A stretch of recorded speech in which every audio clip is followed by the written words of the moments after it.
these are my rewards for my arena. And as you can see here, I am almost in the top tier of the arena chat because I have played an incredible amount of Raid Shadow Legends. So the base part of the game, or the game, what you actually do is in the game you open up characters from loot boxes, which they call shards, and there's different factions of these characters. And they have lots of different, honestly, the artwork and animation in this game is really well done, especially on mobile. Like, as far as, like, quality for mobile games is concerned, there's a lot of different types of games in this genre. And I think Raid stands above most of the rest in terms of the quality of the graphics of the characters. Was one of the part that made me poke at it as opposed to the others.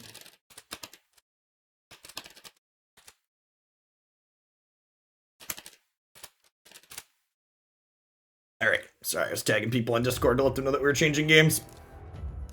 Lots of, I think there's over 400 unique champions in the game right now, and they put out another dozen or so every month. You can see there's non-humanoid ones here as well.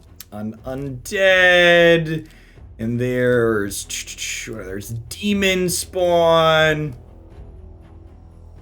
The range on the skins and the animations is really good. And there's some skinwalkers or like werewolf style creatures. Brachious is pretty baller.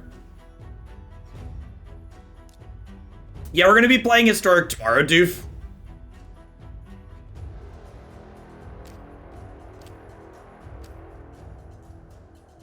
All right, so what? So, the game is free to play, but there are a ton of offers that pop up. You can pay to progress basically any part of the game. You can buy items, you can buy energy, you can buy shards that give you extra loot boxes. We have a few people, like I said, we've done sponsored segments before, so we have a few people here that are relatively active. Looks like most of the people have been on recently. This person's been 3 days, this person's been 4 weeks. But there's full 30 people in the Hoaglandia clan, and there's things that you can, battles that you do together. You can see my roster of monsters, champions, whatever you want to call it. Level 60 are the highest for the champions, and they're takes a while to get there, and I've got a lot of 60s. Hey, Kenix, thanks for the 22 months. It's been good. There's more in my vault too. Yeah, I've got some 60s hanging out in the vault too.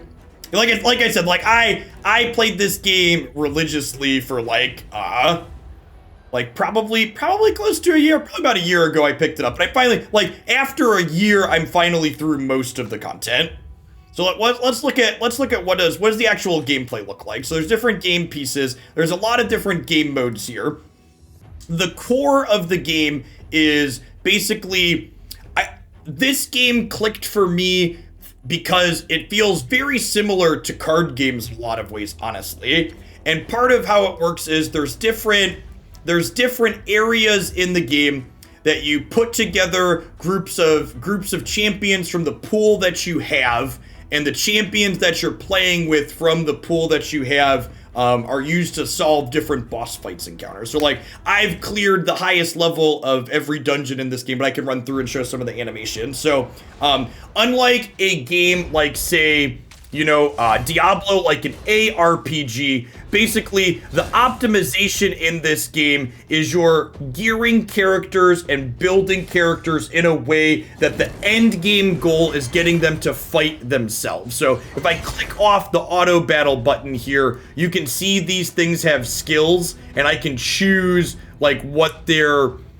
skills do and which ones they use, but the end game goal is looking at what your character's skills do and then making it so they can run the dungeons and content on their own. So in the early game, a lot of the time you'll be manually doing things to like optimize which attacks they're using, but when you get towards the end game goals are to like figure it out how to do it on their own. I think the most accurate way to describe Raid is it's kind of like a spreadsheet game where with a fantasy skin. This is the dragon boss. You can see my guys chunk through here pretty quickly. I think I clear this dungeon in like 2 minutes or so, minute and a half.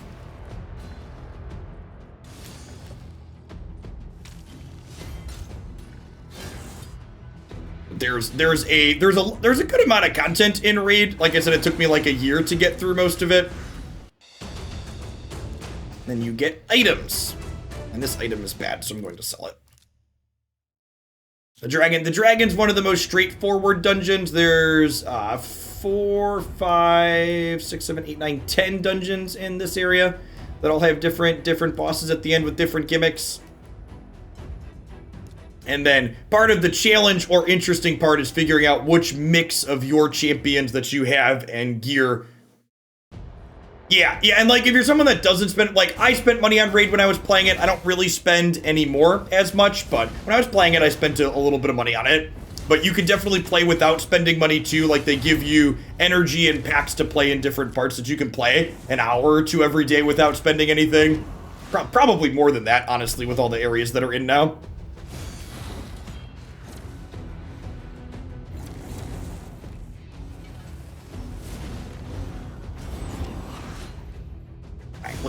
Look at my minions go. Get them. Get them. Crunch.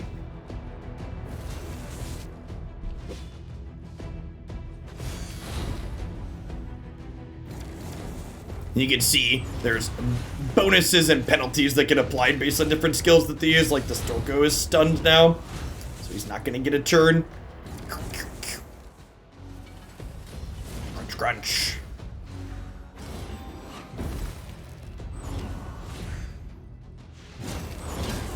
The daily free stuff's about 3.5 hours of content. Yeah, that sounds right. And then each of the different bosses have a gimmick on them that you have to figure out how to get past when you're playing. So the dragon boss that we did first is the most straightforward one. You just got to kill it before it kills you. This one has this thing where it attacks you every time you get his health total below a certain percentage mark. And if you don't kill his minions before you get his health total before that percentage mark, he ignores a certain amount of your character's defense, killing them very quickly. So you need to have things that can chunk through the minions here before you wear him down. So you can't just like gun for the boss here. You got to kill the Dorkos first. This is actually one of the longer dungeon fights, even when it's running automatically, because your dorks need to chunk through the little ones. And there's some characters that have things that, like, prevent them from reanimating. He reanimates the Dorkos when he does this.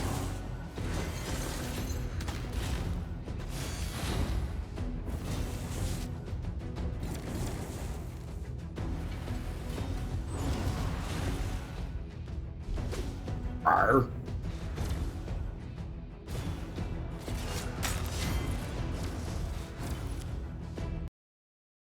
Turn some only mode off for the rest of it.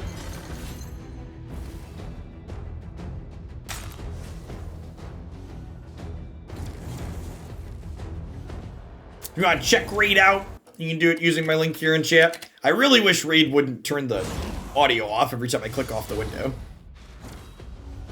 It'd be nice to, some games have a feature to always leave the audio on in the options, but it's not.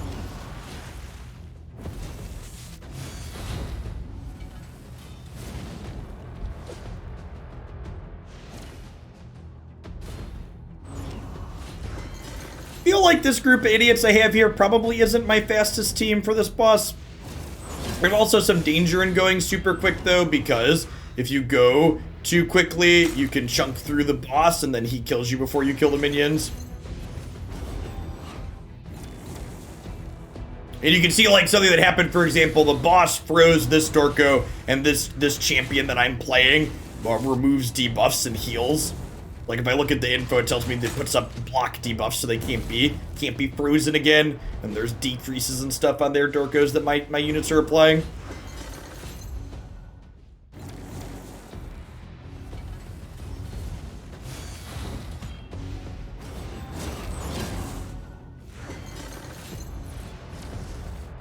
And you can see here, you can see here the danger. So my team accidentally hit him to one of his things before killing the minions there, and then he had 100% ignore defense and he killed killed a couple of my units. This champion, Sael here, survived, thankfully, so she revives, which is nice.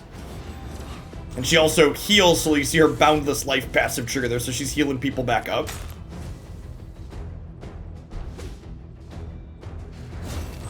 Chunk into him a little bit too much. Thunder's Trunda's bombs hit everybody, so if she drops bombs a little bit too big, she could do that and get our squad killed. All right, here's that one back. Trunda's in relentless gear here, so you can see she just took an extra turn because she's great.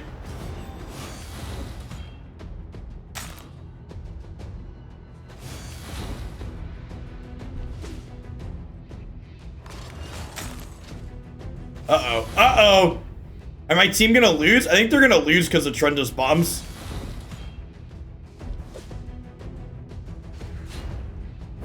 Nether, this Dorko could heal. All right, there's a heal. These two might finish two-handed. I'm saying there's a chance. Yeah, my Trunda's built for the arena, so she nukes pretty hard. So... Ray is actually also built in an arena build for me.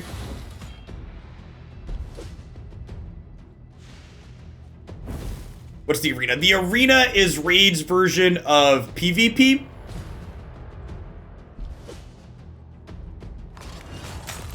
Uh-oh, come on. I believe in you, Longhorn. Get him. Yes. All right, so we were a little bit lucky. I should probably pull Trunda out of... This dungeon doesn't... So, the different dungeons in this game, the reason why you run the different dungeons, offer different gear sets, and the gear sets in Ice Golem aren't particularly amazing, so I don't run this one very often, so that's why that team had a chance to fail there.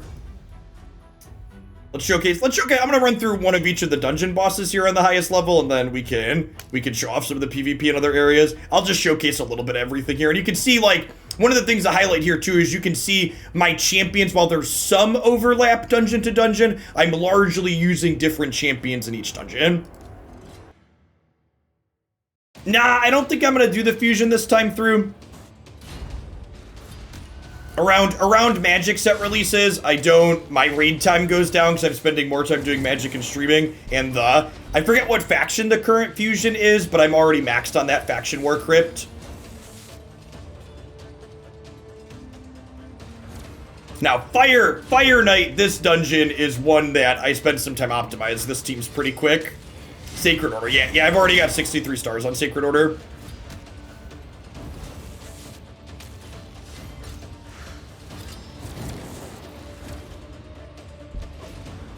I know my team makes these dungeons look really easy, but I promise you, I spent dozens of hours building and optimizing things.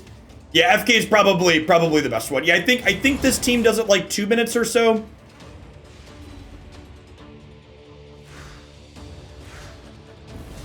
So this champion's gimmick is you saw that shield with the number up. You can't put debuffs on him or reduce his turn meter while he has his shield up. So you have to hit him 10 times to break his shield as the gimmick for this boss.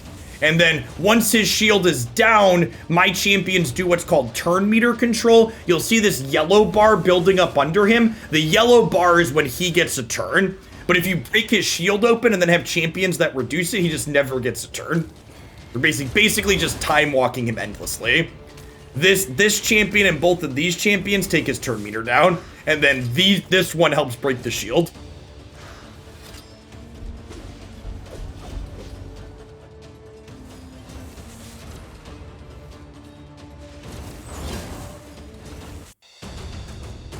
Yeah, that was minute 48, and minute 37 is my best. So the real late game, the stuff you're optimizing, like you're trying to get your speeds as low as possible.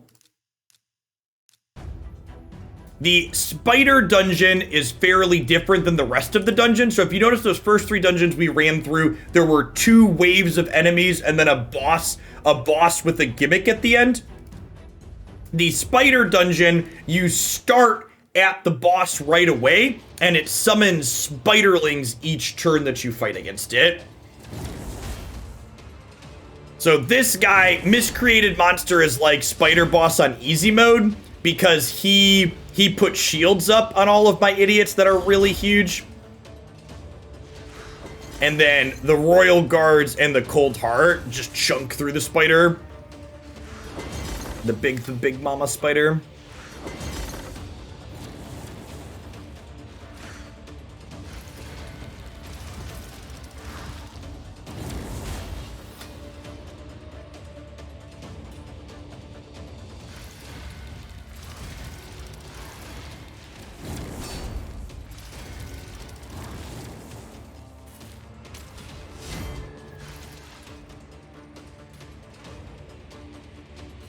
Get him. Get him. Sometimes Mama Spider takes a turn, but that's fine. Thanks to the miscreated monster shield, she can take a hit. Looks like no turn for her this time, though. Crunch. Sometimes the RNG hits in a certain way, and the big spider takes a turn. Insane to me that almost every fantasy trope is a giant spider. I mean, it's easy. Easy Vorthos stuff, right? Clevery, thanks for the follow. Welcome to the channel. Fucking guy, if you're still here. Do I have a guild that I can join? Our clan is full. So we have a clan that downs UNM, but we got 30 hitters in it. Well, speaking of clans, so we have clans, and the thing that the clans or your group does together is there's this clan boss monster here. And you can see here, we have a very active clan. There's a bunch, the monsters actually died already for the day. And you have to work through how you do. Although this person is, I'm not quite sure why maybe they're trying something new here with this team. So how the clan boss works is, there are different chests that you get prizes from based on how much damage you deal to the boss every day. So even though our team has technically killed the boss, you can still hit it to work up towards getting your damage in. So I haven't done my clan boss keys yet for the day. The best way to describe the clan boss is, at a high level, the late game clan boss is basically like scripting a dance between the clan boss and your characters. There's crazy complicated calculations that go into it. What's going on, troll? So the clan boss works through 3 attacks that have set cooldowns, and 2 of these attacks slam my entire team, and one of them punches one person, stunning it.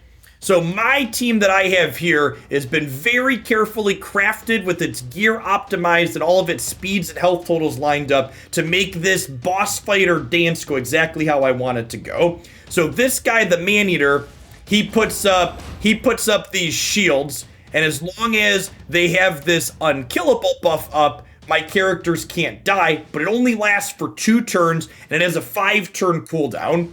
Then this unit here, Painkeeper, she has a skill that reduces the cooldowns of all of my things.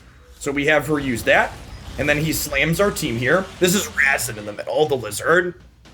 And then Razin doesn't do anything fancy. He's just here to deal damage. And this guy, the Occult Brawler, is the same. He lays poison debuffs down that help me deal lots of damage.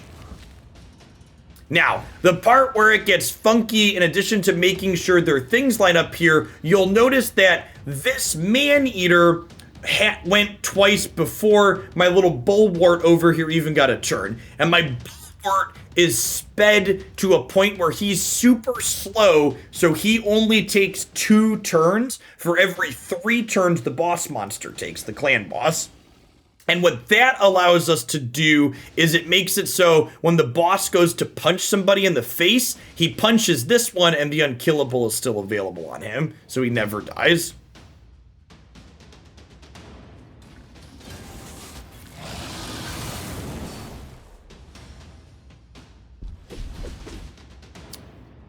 So you can see here, we'll see how this goes. And then this heals everybody a little bit, and then he should punch that one. Yeah, you saw he punched there. And now I click the auto button, And the way their skills rotate through on their cooldowns, they're going to work through that first iteration that I manually went through every single time without fail now. Because I've spent lots of countless hours getting all of the numbers exactly right with my mix of gears and characters to make sure they line up into it well. So then he's going to slam while everybody's protected, you see here. And then while these guys lose their buffs, this guy still has his, and he's the one that gets punched. And the reason why he's the one that gets punched is because the clan boss always hits the most vulnerable unit. And the way the game calculates the most vulnerable unit is by looking at what percentage of your health it has available. So you manipulate the health totals of your unit so that way when this heals everything for the same raw number, this has the lowest percentage and thus it gets targeted by the punch. Oh, we already played Magic Wild Techno, so end of my streams are almost always different games. So today we're doing Raid, tomorrow we're gonna do Mythgard, Wednesday is gonna be Bloodborne. So Magic's from like 7:30, 8 o'clock until about 1 p.m. It's currently 1:38 where I live. Remember, you can always catch up on things after the fact on my YouTube channel. You can also find my approximate schedule that I plan to be live at on my website here. And then the way this dance goes, you can see the total turn count here. Eventually, one of these passives says it. After the 50th turn, the clan boss starts ignoring black damage and unkillable. So my dorks are going to sit here and dance with the clan boss, dealing damage until turn 50. So usually this fight takes like 10-15 minutes.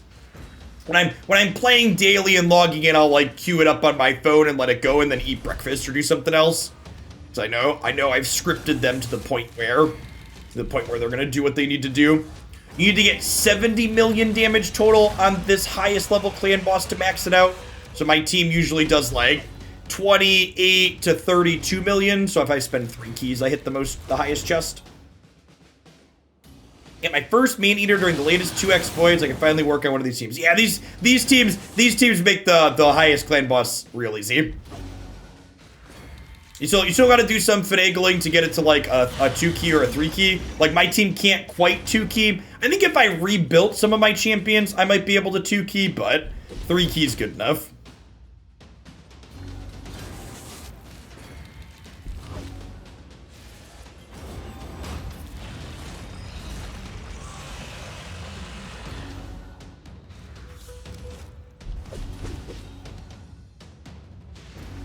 You're at 10 million after 15 turns. This will be about a 30 million key. And you can see here, the poisons are all stacking up here, and they're going up in addition to going down.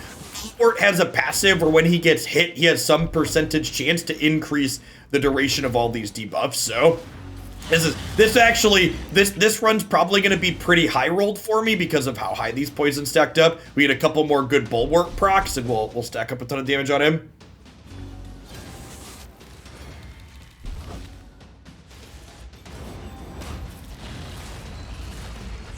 That's 7 turns on that poison debuff. You love to see it.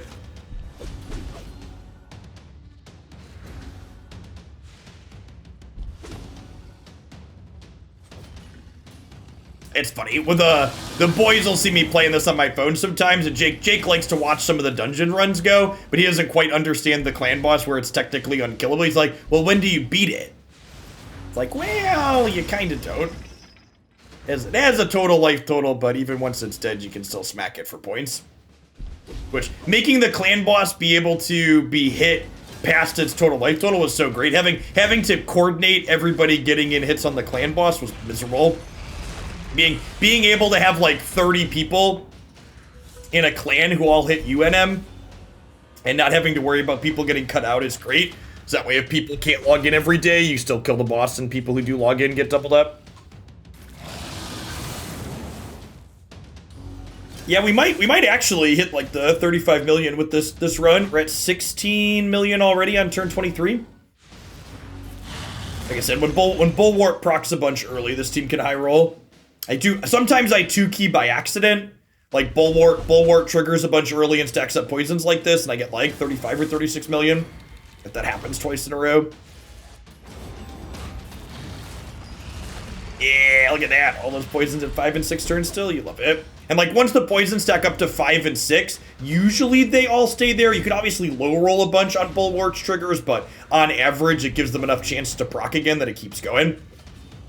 One of the things that's kind of funny about this team that I'm playing is because of Bulwark's passive, this team's actually better against the Affinity clan bosses than it is against the Void clan boss, because the Affinity clan bosses hit twice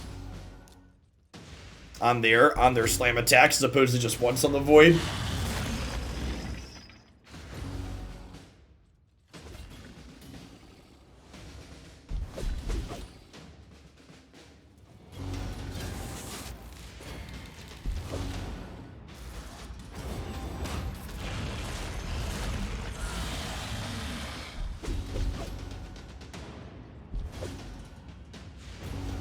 Yeah, wow. I wonder if this run, if Bulwark keeps running close to average and keeps these poison up, this might actually be a new record for my team. 20 million already after 29 turns.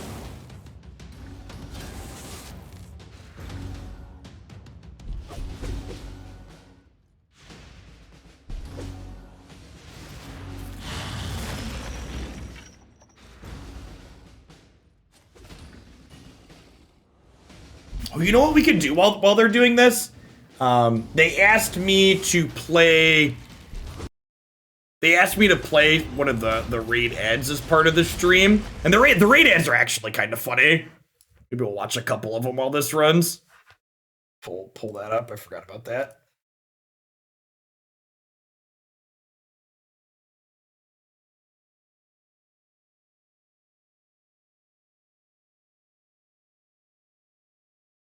Get ready to raid. Oh, is this not the one I was thinking of? Explore and fight.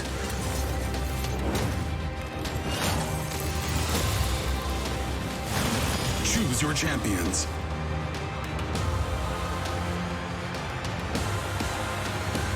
Defeat bosses. Win PvP battles. Raid Shadow Legends.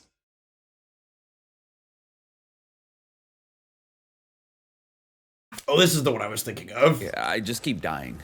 Every time. I've got the right gear, and my player, he's just amazing. He's really putting the effort in. I'm starting to think maybe it's just me. Maybe I'm worthless. Worthless? No, we don't use that word in here. Okay, you're a 3-star damage dealer, right? That's his loss. Remember, in this room, we're all champions. Come on, you guys, bring it in. I think Skeleton needs a hug. Death Knight. My name is Death Knight. Raid Shadow Legends. Yeah, I just keep dying. Actually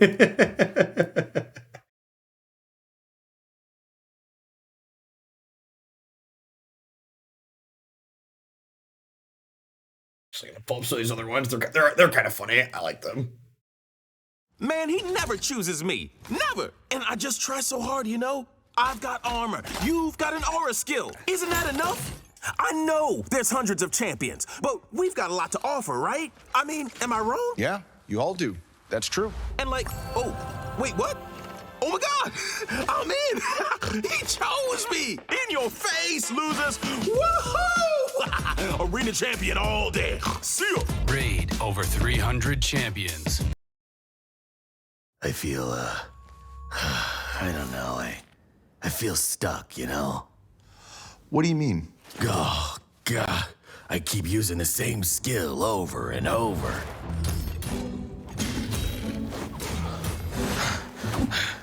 You see, I told you. Yeah, I can see what you mean. Get the most out of your champions. Raid Shadow Legends. So who wants to start? Yeah, I'll go. He never picks me anymore. I guess my skills just aren't enough, or something. Here, watch this.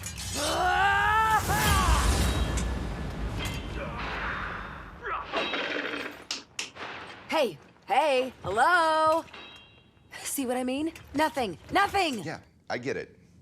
Over 300 champions. Someone's gonna get hurt. All right, it says here your last job was as an attacker in the raid against the spider dungeon. Is that right? Yes, that's correct. It really made my reputation as an attack champion. So what would you say is your best skill? I'd probably have to say my arcane blizzard. Sounds great. Can I see it?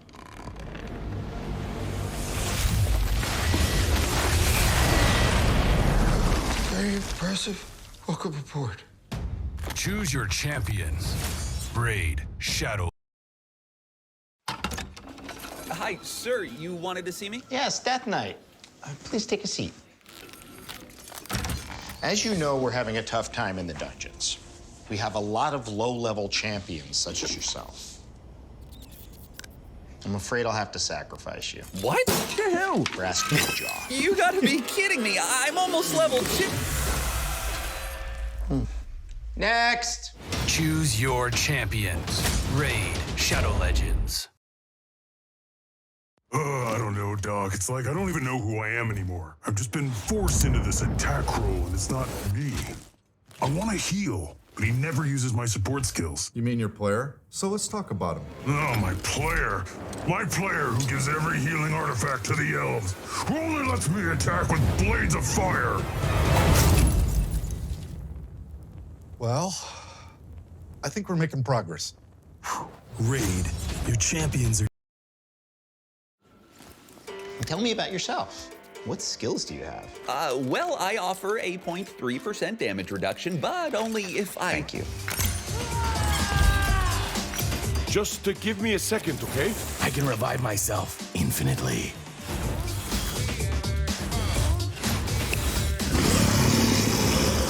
You're gonna love it. Just give me a second here. Security. Hundreds of champions, thousands of skills. Raid, Shadow Legends. Hey, look at that. Wow. I think that is actually, I said I thought this run might be a personal best, and I think that actually is. 38, 30, almost 39 million is definitely a high roll. They maxed the debuff bar and Bulwark, kept it up there nice and early.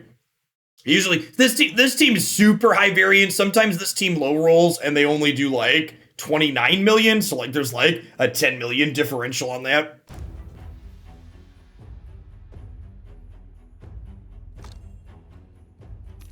So if you play every day, you get rewards each day when you play through for how long you've been playing for. Energy is the mechanic you use to run through dungeons. I'm at a point where for a long time I always made sure to run my energy down, but for most recently I've not been spending through my energy. I've been saving it up for a fusion or something instead of logging in every day for it. There's also daily quests that you can do here, as well as weekly and monthly that you save up to and get some better shards here.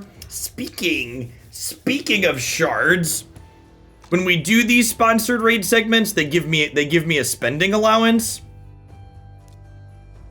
I'm pretty sure I know what I want to get. I want to open some goodies. We're gonna gamble. We're gonna gamble with house money.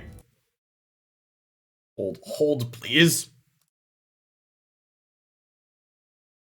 I get $150 in house money to gamble with.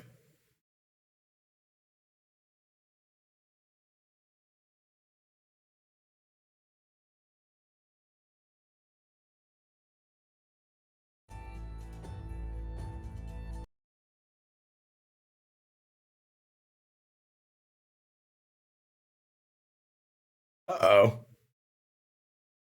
Isn't my PayPal working? Logging me in. All right, there we go. PayPal had a hiccup.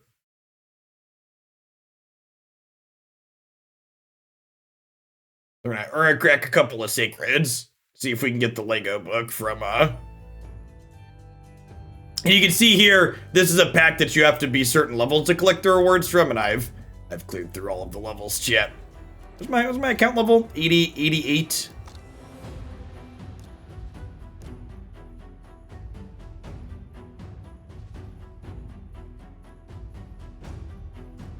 Get all of those gloated up. And then we can get this one here too. The monthly pack. If you're someone that picks up Raid and you're looking to spend a little bit, daily gems are the best thing to spend money on. They're $10 to get gems every day when you log in. And past that, this pack's not terrible. Gives you some gems and some energy and some loot boxes to open.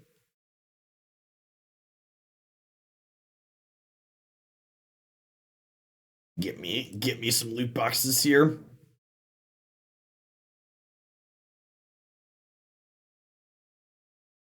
Crack some monsters and see what we get.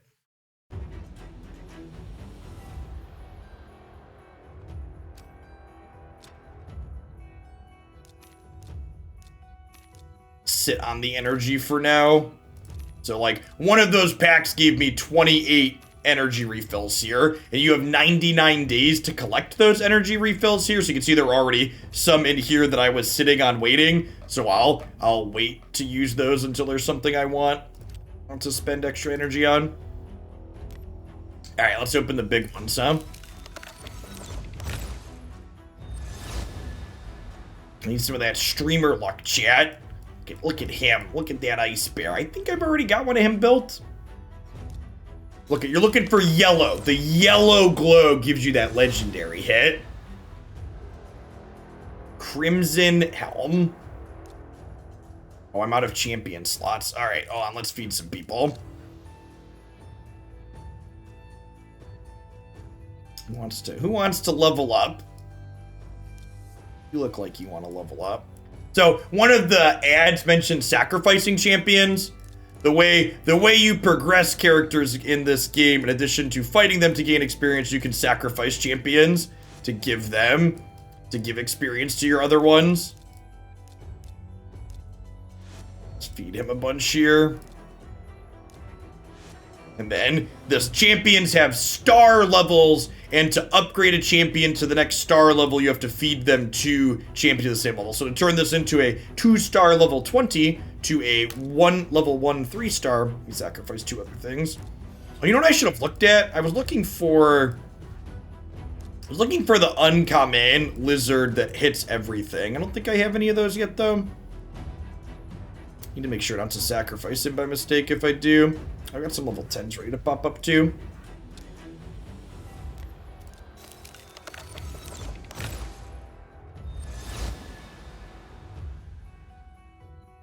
Ooh, I don't think I've seen her kit before. Attacks on enemy, it's 30% chance of removing all debuffs from this champion.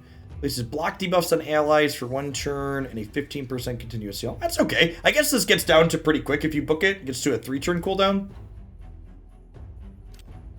Okay-ish. Is there a champ chase going on right now? Or did I imagine that? Or did that one just finished? The champ chase just finished. Got it. Back to bed. Alright, I didn't get any gold, so I'm gonna rip 20. Or if we get gold the first time. Let's try gold. You're 0.5% to get a legendary champion out of the baby shards. Alright, so they're epic. 4-star chickens.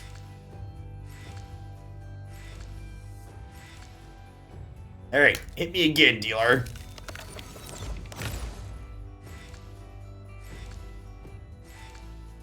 There is also a pity system, so if you're someone like me who's incredibly unlucky, you're guaranteed to get a legendary champion at some point.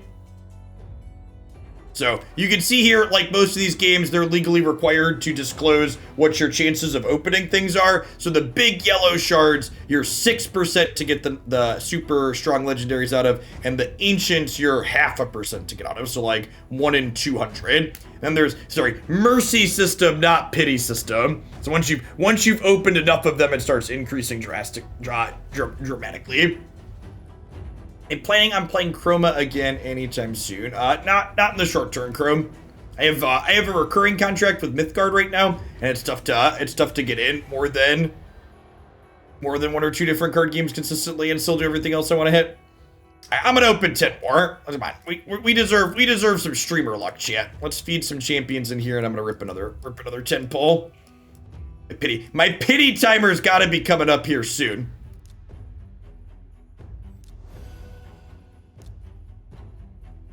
I do wish you didn't have to re-scroll back down. Am I doing something wrong with the interface that it makes me scroll back down like this when I pull them out? Oh, it didn't make me re-scroll that time. Weird.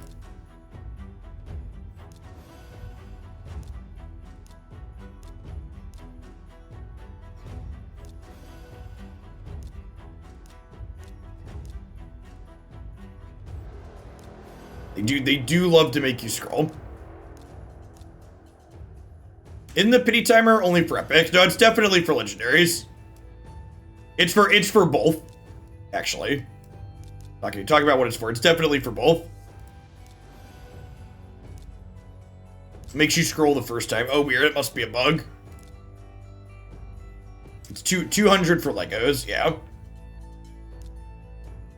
It's shorter for epics, but you're also more likely to get epics, so I imagine it doesn't take long to turn on for that.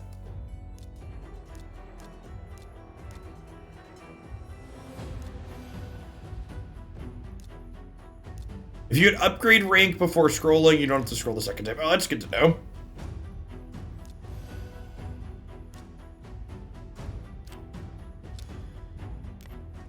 Alright, one legendary lizard, please. That's my worst faction, Crip.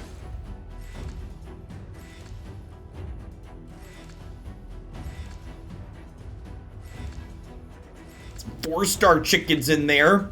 Come on! Come on! Come on! Alright, well, now I'm just gonna open the last one.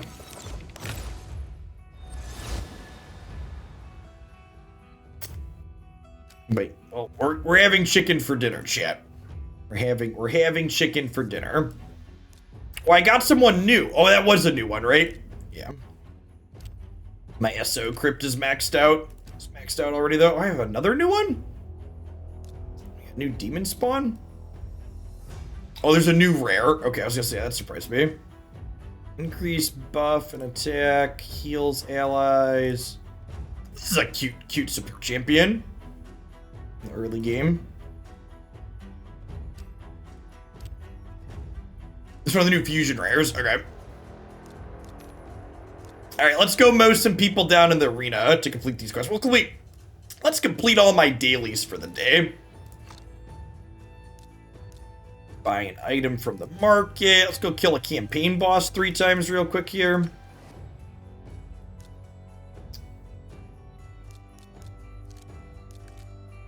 Who are we leveling? 3 new idiots?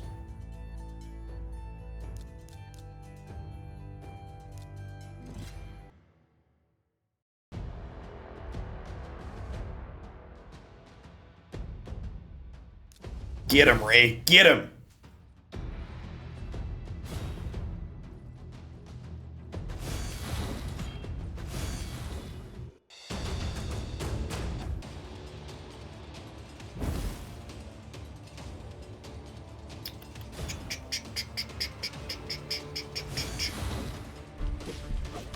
Oh no, they killed my little people that time. So this is how you level champions when you're farming food. You get one champion that's good that can drag the rest of them along to level them up. Alright, Arena A. Oh, I fell out of gold in 3v3. Maybe we'll try and fix that today. My arena team's really busted. People will tell you from looking at my people that we've got. They can auto farm most of these people until we get like into high gold or platinum. It should just be able to auto.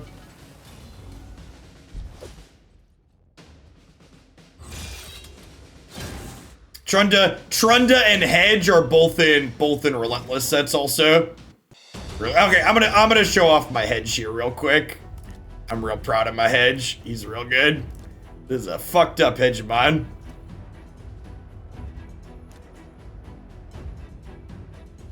He's 240 with 4k attack and 363 accuracy, all while being in a relentless set.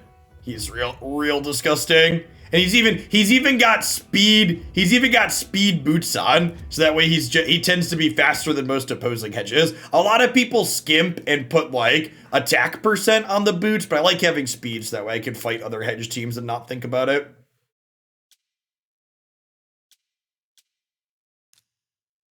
Cuts him up real nice.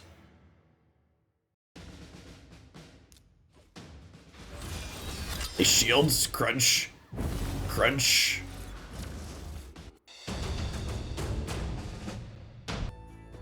When you get to the stage of the game that I'm at, the PvP, the 4-on-4 PvP loses some of its interest because like my four best characters are just like significantly better than a lot of other people's 4 best characters because I've played an unhealthy amount of Raid Shadow Legends. Spent a lot of time playing this game. It's good. Oh no, someone that has an unkillable aura? That's fine, I'll have to use her. She can move things. Ray technically remove things too. My comp technically isn't a blender comp, Nerf Blaster.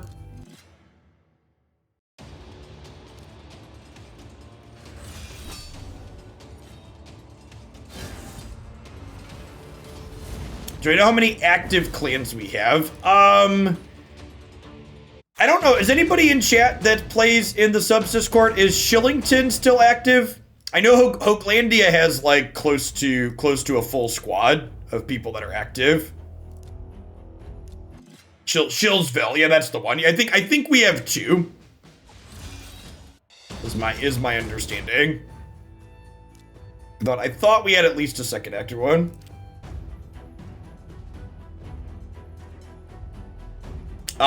Wavelink is the application that I use, Toxic Aura.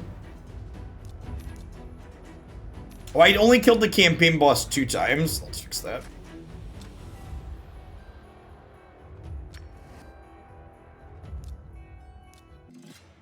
Thought I did 3, but I miscounted.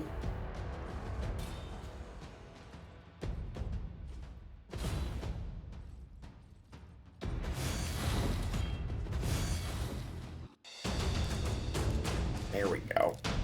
I need to upgrade an item 4 times. Somebody in here's got an item that's not 16. I think some of my lizards do. Get that! Nailed the minimal on my 4 daily upgrades.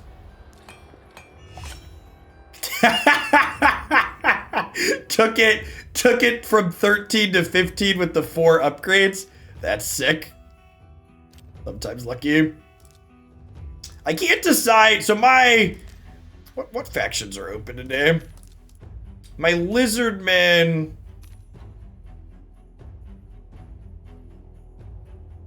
Yeah, my teams make the and like when you first start this game, it's easy to think like, oh, my squad's never gonna get to a point where Jeff's is, but like I logged in and played probably an hour or more a day for like close to a year when I started. Well, what faction groups are up today?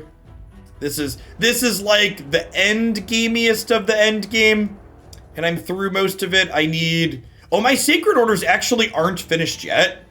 Forgot about that. So I need 1 more level on Dwarf, 1 more level on Sacred Order, and then a bunch on Lizardman.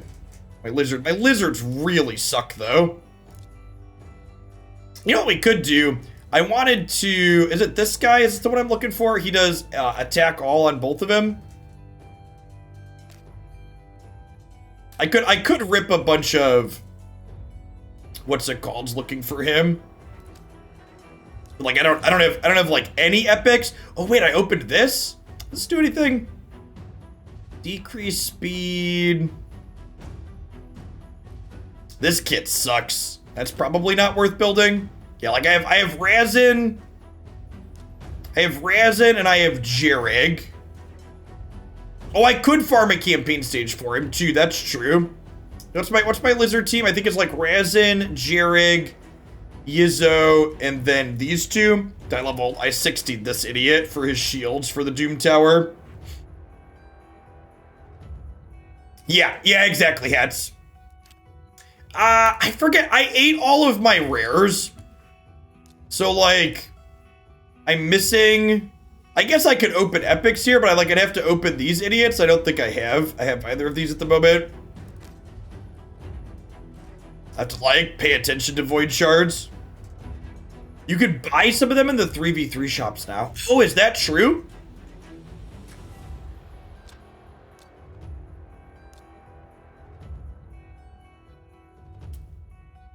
Oh, that's so easy. This is really smart. I like this a lot. Oh, they're fragments. Okay. Oh, and these are the two.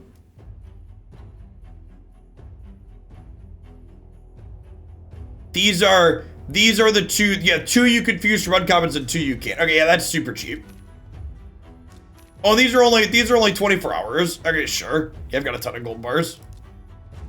Bad. Someone attacked. Someone beat my 3v3 squad. That's rude. So the 4v4 teams can be kind of uninteresting at the late stage of the game where I'm in. Actually, people gave the 3v3 arenas flack a little bit, but I actually like the 3v3 arena quite a bit.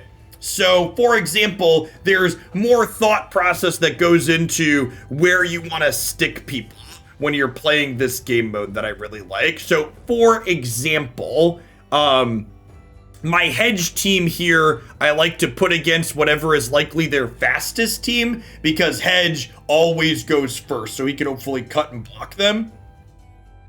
And then what else are we doing here? This team has a Torment in it, so I probably want, I have a champion built that's a Torment counter. So Torment, his skill kit, he has a passive where whenever your opponent does buffs or turn meter up, he freezes them or has a chance to freeze them.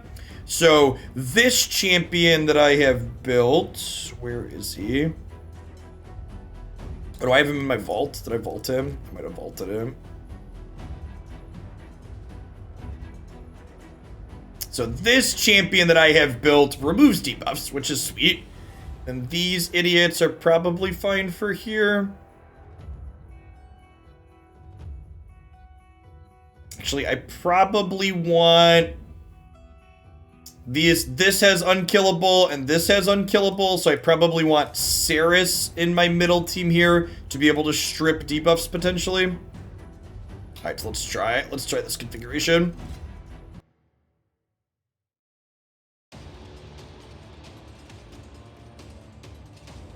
So she does meter up, and you can see two of my champions got frozen. And then this guy fixes the freeze. And then this champion has a really powerful mechanic called provoke, which if she provokes an opposing unit, which she got all four of them there, they can only use their weakest skill to attack her while they're provoked. What's the combat triangle stuff? Oh, I can explain that in a second. Then Trenda drops some bombs.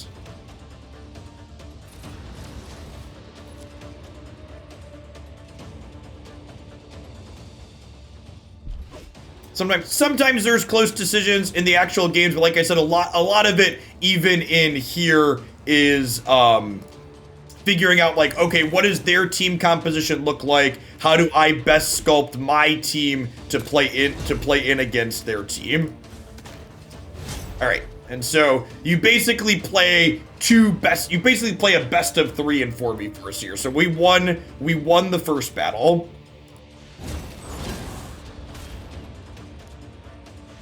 Drop some debuffs, drop a provoke.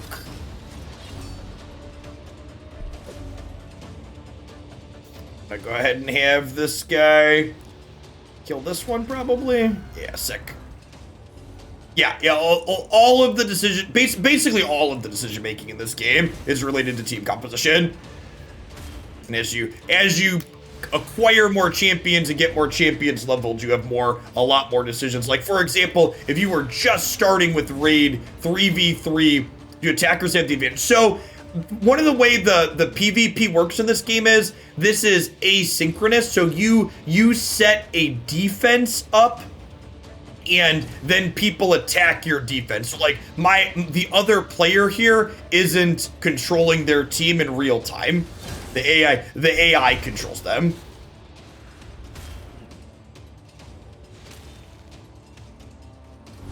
It's looking like we'll be able to take this second fight too. You get extra points if you 3-0 them though. Yeah, it's not live PvP, which actually is one of the reasons why I really like the game. As someone who's an adult with children, being able to like pause and walk away at any point is great. Like if the kids need something. Hey Dante, thanks for the 5 months. Earl Band celebration indeed. Historic tomorrow morning. All right, let's see if we can get them 3 for 3. So I think if you asked me to rate my opponent's 3 teams, I would say this third team is probably their strongest. So we'll see if Hedge is able to lock some of these up here. Yeah, and Hedge got the cooldown lock on all of them here, which is great. Oh, and Hedge is in Relentless because he's fucked. Get him. Yes, yeah, very, very comparable to gyms in Pokemon Go. It's a great comparison.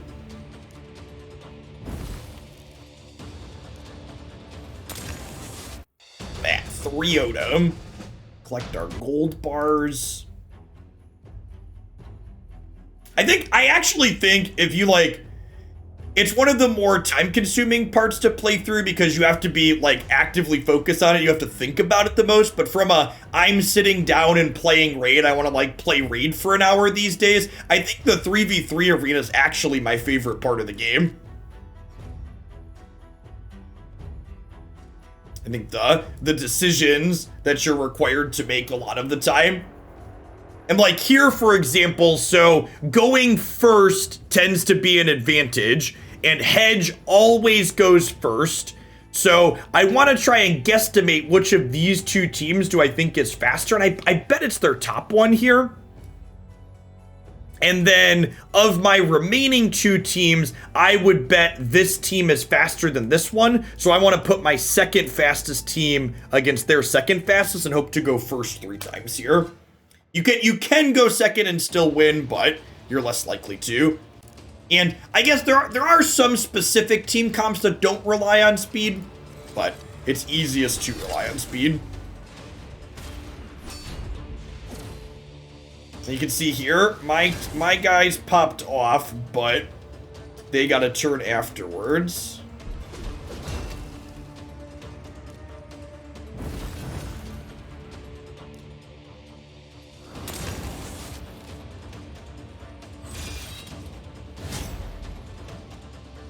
Yeah, I don't like, and I guess Tagforge, like I saw like a lot of people dislike the 3v3s in the raid community, but like I said, I think it's and I think part of the reason why can raid be fun for casual players that don't spend money or hours of time grinding. Yeah, definitely. The number of game modes in raid means you can play for even a few hours a day and not actually spend any money on extra energy or anything like that.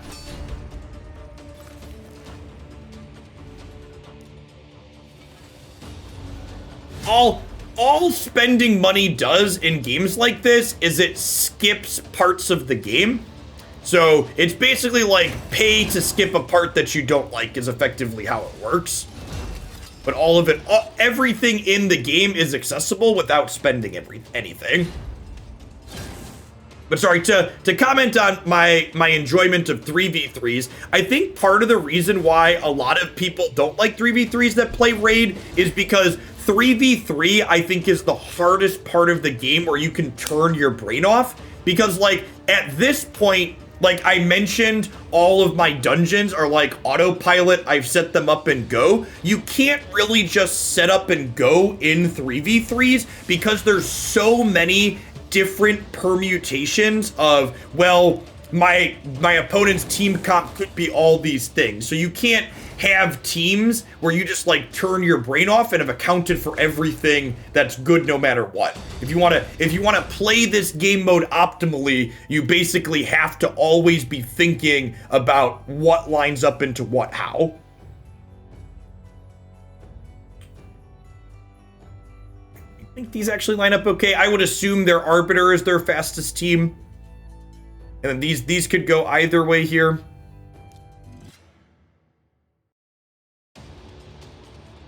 Gimme, thanks for the follow. Good afternoon.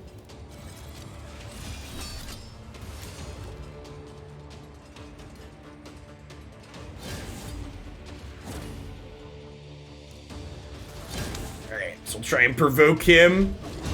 Nice, nice. Alright. Breezes. His cold snap might kill here. Yeah, I love Jingle Elf.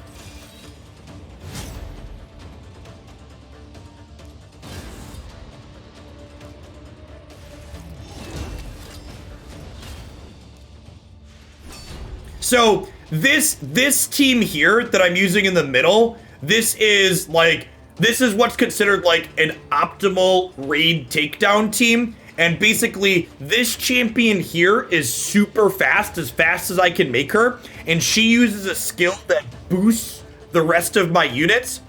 And then this champion here has a crowd control skill that provokes. And then this champion puts these defense downs, which gets rid of 60% defense? Yeah, 60% defense. And then this is a nuker who drops bombs. So their team should just melt here. Yeah. I haven't had a ton of time to play Raid daily recently, Burning Piggy. So I haven't played 3v3s for a bit. Yeah, I'm over leveled for the area that I'm in right now, basically, against other people. Yeah, I'm down ranked because of the recent Magic expansion stuff. I haven't been playing as much Raid as I usually do. I think the composition that I have, I've gotten up to gold 4 before, which is the highest ranked division in 3v3s. So I'm currently in silver 4, so I'm currently 4 from the top, when I can play at the very top if I spend some effort on it.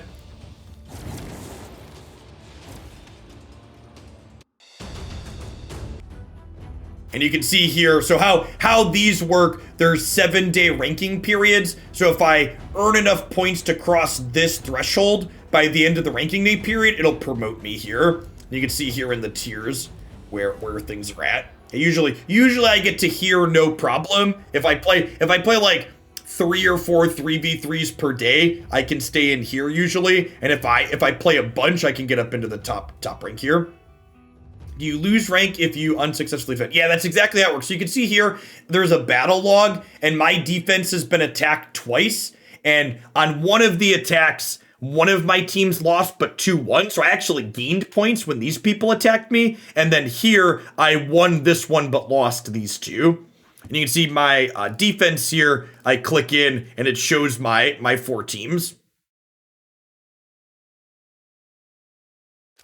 Actually, and to show, I guess this just reset, but like usually my team here with 220,000 team power in normal just one-on-one 4v4 arena, whatever you want to call it, usually doesn't get attacked. Like usually if I play through each day, people just like look at this list of champions and the team power, they just nope right the fuck out. Just like no thanks.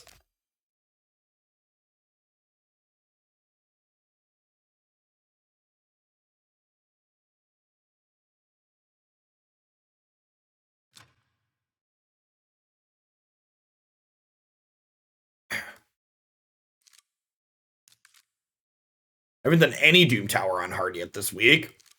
This stupid Scarab boss. I need to sit down and figure out the team for Scarab boss. You know what actually helped me? I would say I was playing Raid an unhealthy amount. I was playing it a lot. The thing that helped me be able to play it a little bit flame burst as opposed to just like living on it is like right now, if you look, I used to like when I was first playing for like the first 6 months, I would like compulsively log in every 6 hours to make sure my energy was never over max. But like, it's almost freeing in a way to like just not worry about it and like only do other areas. So like my energy is overfilled. I'm sure at some point I'm gonna hit a champion where I wanna level up, but. Yeah, people keep recommending Armor Girl. I actually have two allures built, and I'm actually not using, I was using this allure in, I was using her in Arena for a while as a nuker, but I could probably re-kit her into something that's speed tuned for that boss, I think. I have one at 52 for The second at 50 that I could 60 the second one too, honestly. 2 allure, 1 armor is really good. Yeah, and then you put them with someone that makes shields, right? I have lizard idiot 16 already. Metal shaper. So I imagine I can use him plus a couple of allures to punch through. I don't have an armor 16. I was trying to avoid doing him, but maybe I need to suck it up and build one of him out. Oh, Metal Shaper's gear isn't maxed out yet. I need to re-kit him, I think, and speed tune it for that boss. Something to do next time I go deep.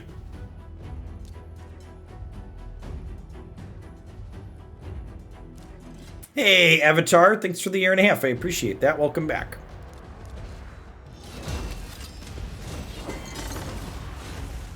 You want him in a shield set, otherwise you have to manual. Yeah. What dungeon is shield set from again? Is that what's it called? That's Fire Knight, right?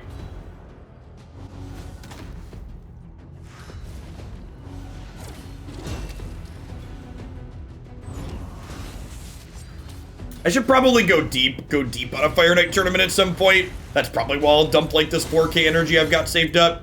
Someone else mentioned earlier that's like the best dungeon late game. That's definitely true. Like stun sets and shield sets are like real good.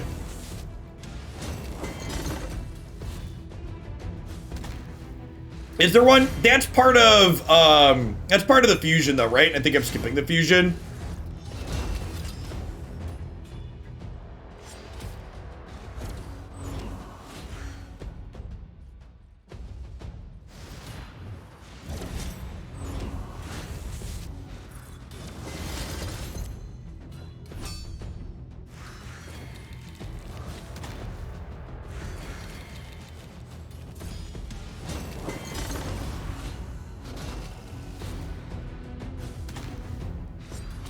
Savage set's fine. When you hit like UNM every day, you end up with like reasonable sets of cruel though. Like I'd rather put someone in like I've got a bunch of when I was playing a lot, I made sure to win a number of tournaments, and so I've got a number of like usable relentless sets. So like a relentless set like plus cruel is like usually my go-to for nukers.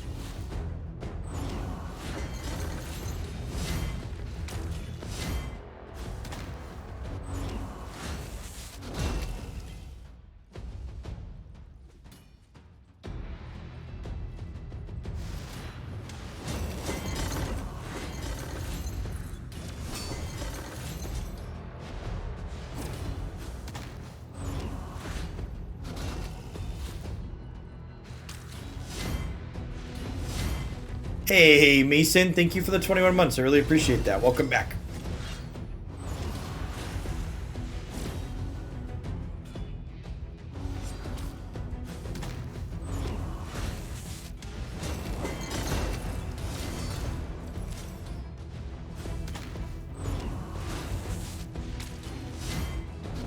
This Doom Tower team isn't the fastest, but they clear most levels.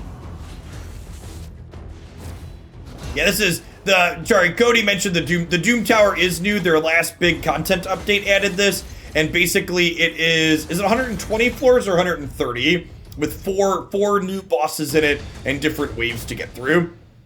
And each of the bosses have a different gimmick or like thing that you have to power through to play past. Yeah. 120 boss per 10 floors, yeah.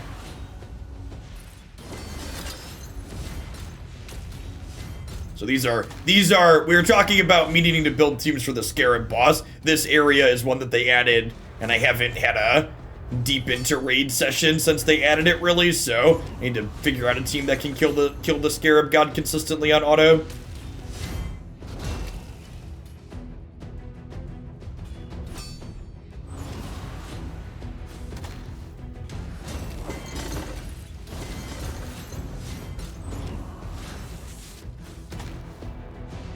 I think Sael is like low-key one of the best champs in this game. Maybe not even low-key, she's just like objectively one of the best champs in the game. She's really great.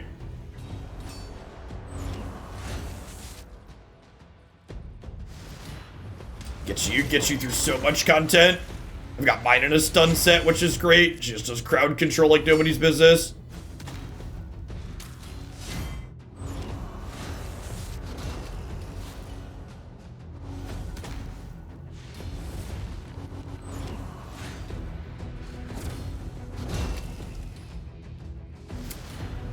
One of the champions that I was looking at that I have them 6-star, but they're not quite to 60 yet, that I need to build out in gear, that I think could help me through some of the Doom Tower later levels is, there's, I think she's Sacred Order or Banner Lords, that has a speed aura for Doom Tower only, but she does strengthen, defense up, attack down, and resurrects.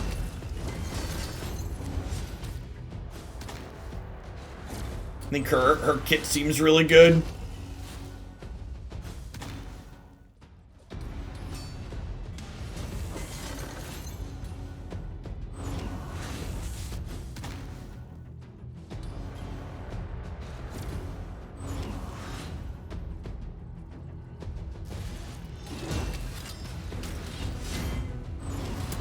On this team too, this team is just like a ton of crowd control. She provokes Sayel is in a stun set, and Sylar, in addition to doing speed down, is also in a stun set.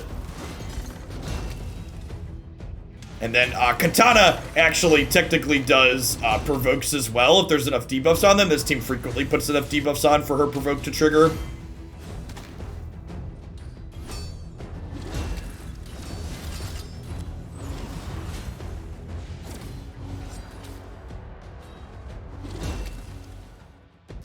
Yeah, she's very good. The fact that she has a plus 60 accuracy aura is nice too.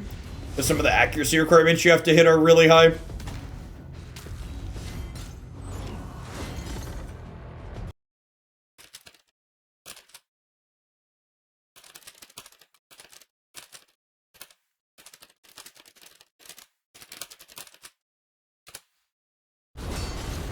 Update that Pioneer command. They banned Teferi and Pioneer, and I wasn't expecting them to do that, so if someone wants to donate for Pioneer, I'm open to it. The champion I was thinking of, what was her name? Oh, this one. Yeah, Ursula. I need to figure out exactly what I want her kit to look like. Actually, it might just be like, as is fine. She's at 341 accuracy. I probably just want to roll these gauntlets up to max. Yeah, she does big decrease attack, increase attack on allies. She does increase def and strengthen and revive. And she does turn meter down. Yeah, and she does, her aura is 24%.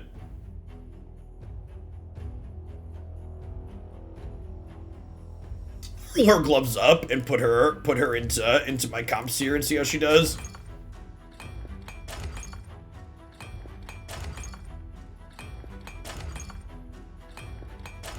So the item upgrades in this game are variance powered, and taking them the last few levels takes a lot of variance a lot of the time. I dumped the library into her. She needs to read to have her skills maxed out, so she's already booked. Let's finish her items here and call it. Did I put scrolls on her yet? I'll double check. I've got a ton of gems here we can scroll her to.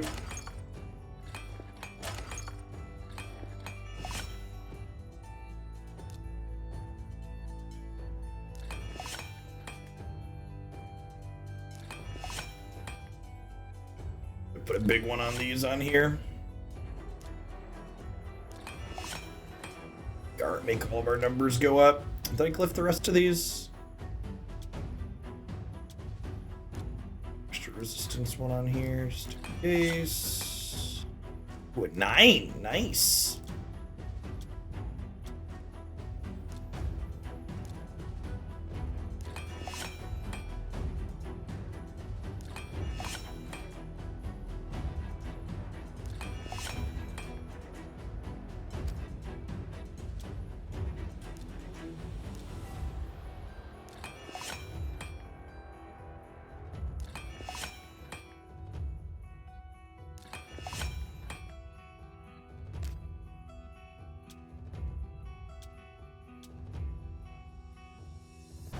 She's technically attack base. Not gonna burn a 6-star, but the rest of these seem might as well. All right, yeah, no scrolls. Okay, so for her kit, how do I want to scroll her? I'm gonna be using her in the Doom Tower. I probably just want a bunch of meter up stuff, right, for the waves. And then probably just the tier 6 for extra damage. What does anybody know offhand, Annie? What which of these gives me the best payoff in the Doom Tower for in terms of damage? Is it just War Master, or do I want to be in like Helm Smasher? Probably not Helm Smasher on a non-damage unit, right?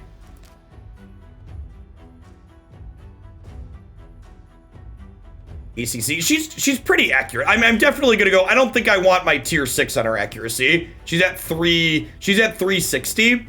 So I think I want to put War Master on her, so she can push damage, because there's high hit points on some of those, right?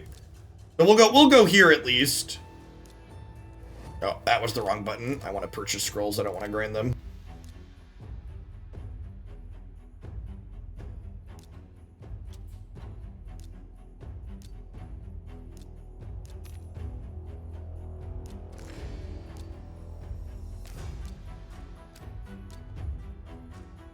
No skills on cooldown. That's probably not very good. Shield buffs cast by the champion by 5. 10%. Yeah, that's fine.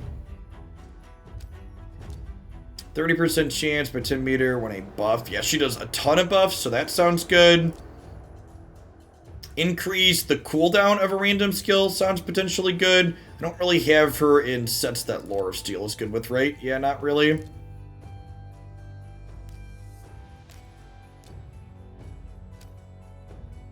Honestly, I could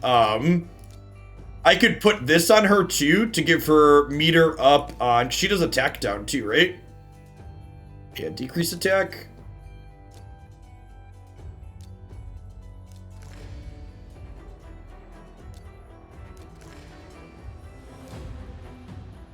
Extend the duration of any buff cast by this champion. Sounds great.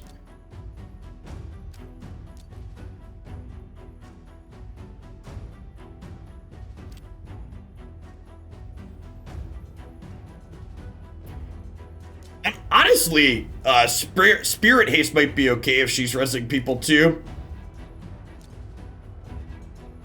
This is probably fine. And then over here, probably just like crit rate, crit damage. Just run right on down this way.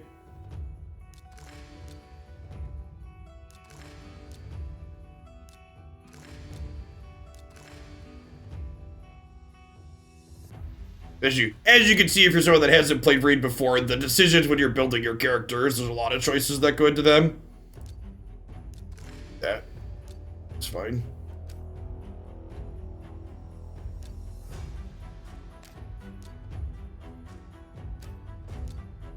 You seem particularly impactful.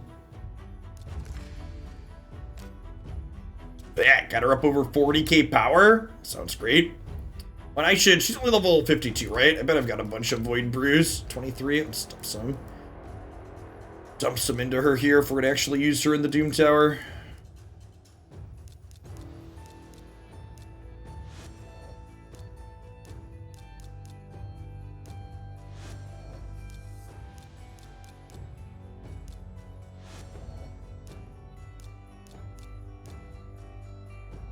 Hey, Zigzol, thank you for the 27 months. I really appreciate the Prime. Welcome back. That's close enough. Again, continue sitting in the sparring pit when we're not doing this.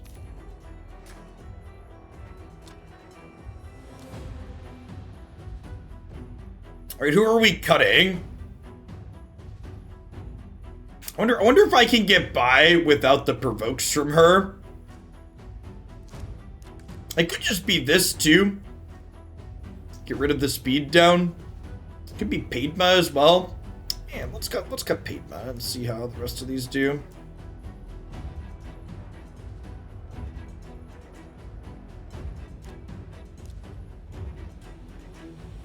wonder. Padma's a damage dealer, but these two are both built for damage as well, so it's probably fine. We'll see. These units are chunky.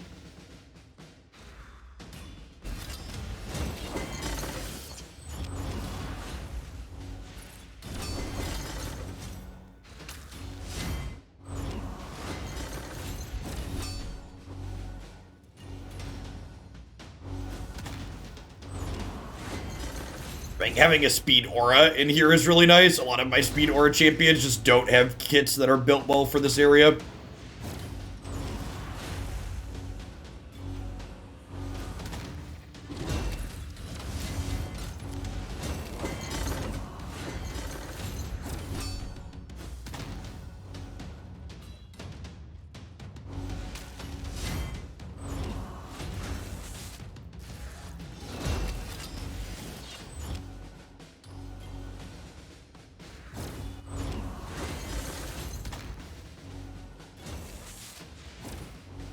Well, they're not going to win any medals for speed, but they don't seem to be in danger of dying. Malcolm, thanks for the follow. Good afternoon.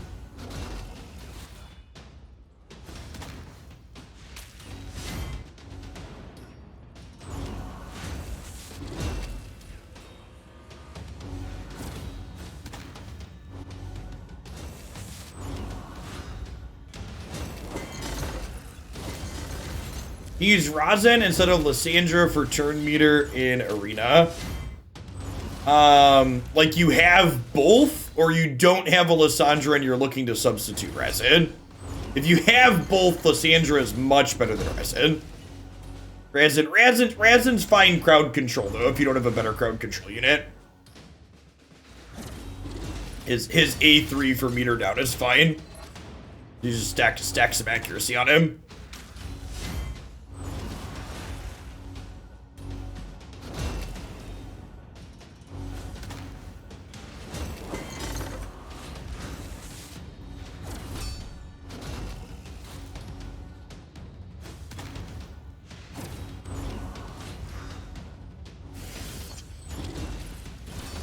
Honestly, if you have Lysandra and Razen, both of them together are probably great in the arena.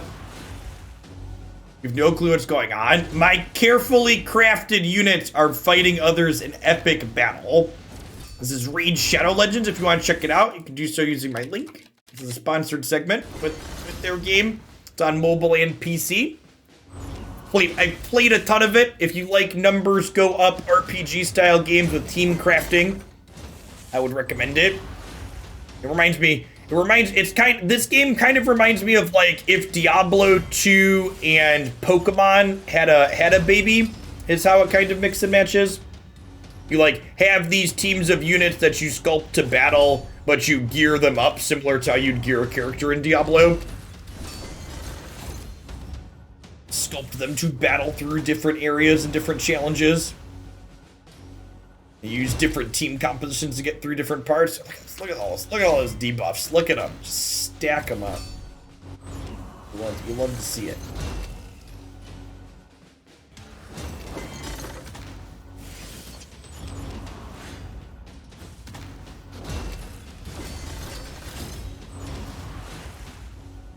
God, I wonder if I even need the provokes off of Umbral at this point.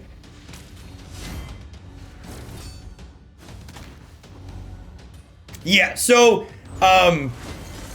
similar to how, and again, comparable to Pokemon, similar to how the actual moves that you pick out to use inside of the game. So, the actual game part of Raid isn't really choosing which actions your characters are taking inside of while they play, so much as the actual game part is figuring out how to gear your characters and sculpt your team so they can execute it successfully.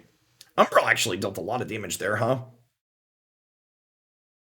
I'm gonna try and swap her for Padma and see how it goes. And then, like, there's things like this where, like, okay, I tried with this configuration, does this other configuration work better or worse, etc.?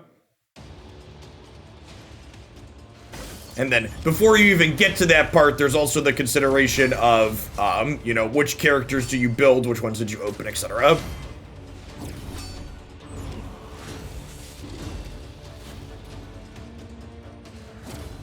So you can, there's an auto button over here. You can manually choose which attacks your things use in a situation like this. But in general, like I said, you're trying to min-max so it can happen automatically. Oh, did you have to manual through? I suppose the Doom Tower is kind of unique in that. Yeah, that's true. Manualing through some can make sense.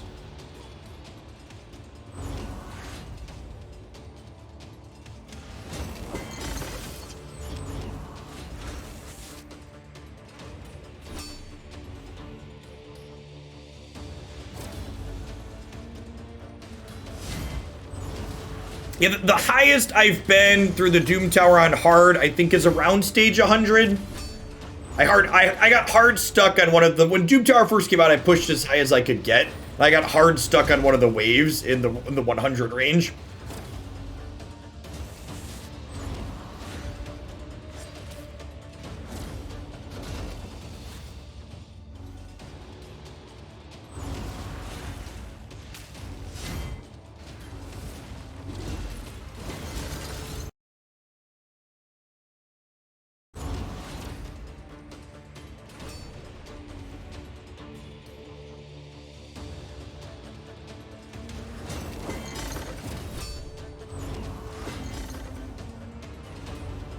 Well, it looks like not having Umbral to provoke didn't really matter.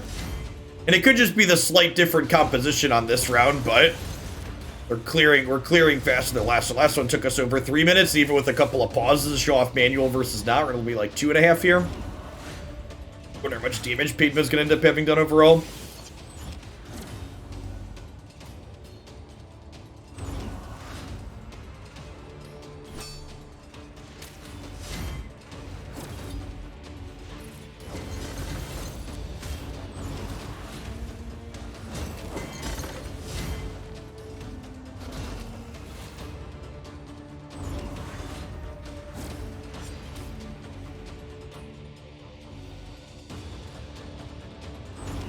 Yeah, I opened her during the 10X when they first put her out. My first time really poking at her. We just scrolled her and did some stuff. Yeah, Padma actually pumped out the most damage on the team. I think this is an underappreciated champion too by later game players. Her kit's really good. And she can push like very real amounts of damage while being a defense-based champion, which is strong.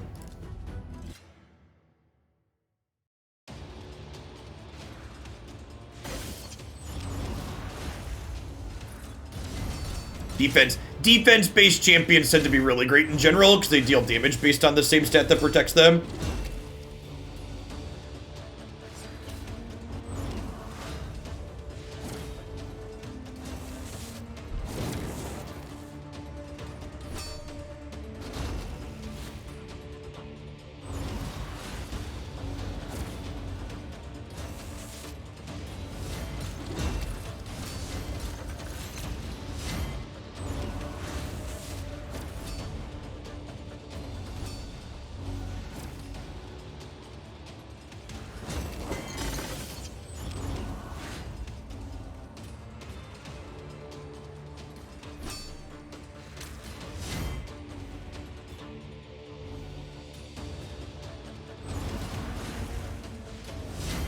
Hit him with the stuns. Oh, we got some bombs on our guys.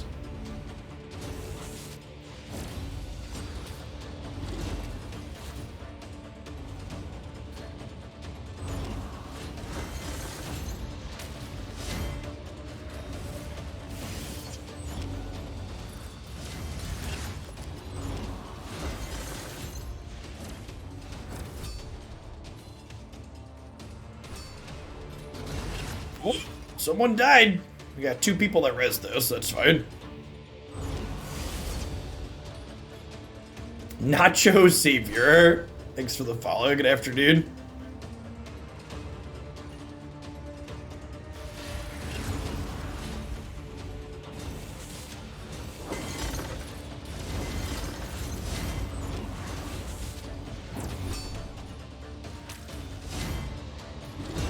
Some of the people are getting low, but Sayel and our lead here keeping them up a-okay. Love to see it. Provokes popped off on Katana.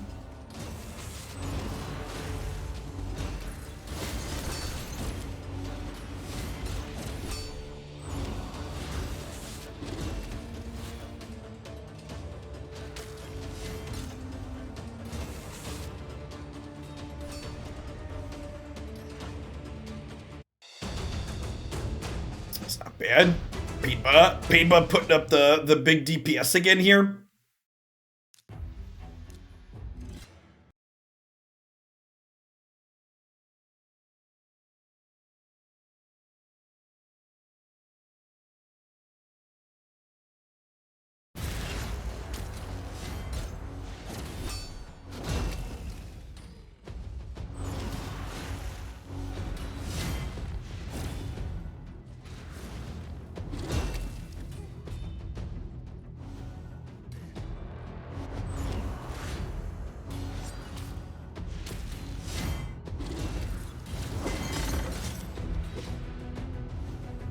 Stack them up.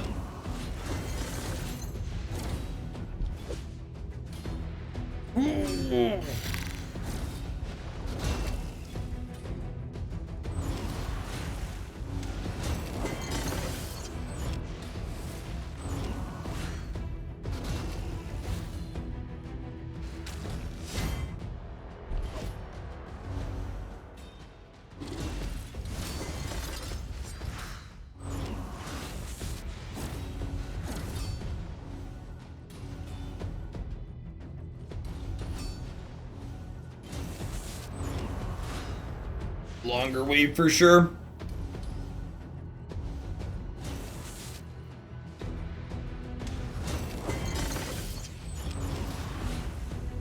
Crunch, crunch.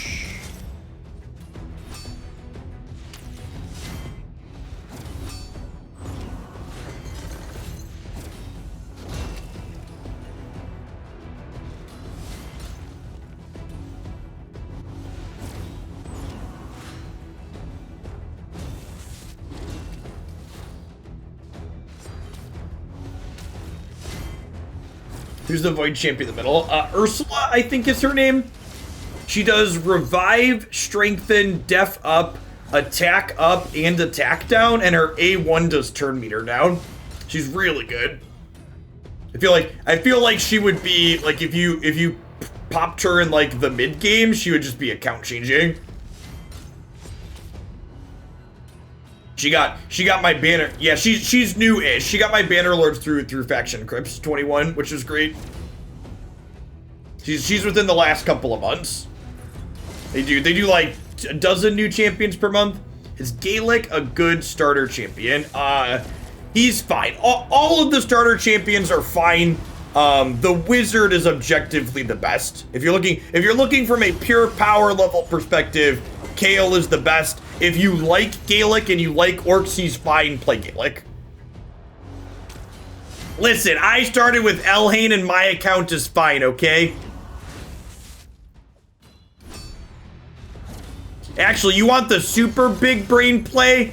Kale sucks because the High Elves Faction Wars is one of the easiest ones to get good champions for. So you should pick Gaelic because Orcs is difficult to get good champions for. So having a Gaelic built out will be beneficial there in the late game.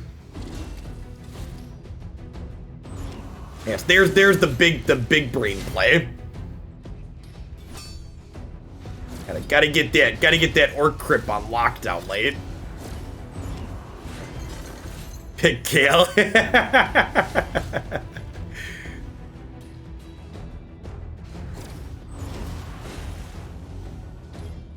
I really want to open the they finally made an epic dwarf that revives. That would make my dwarfs 21 easy mode.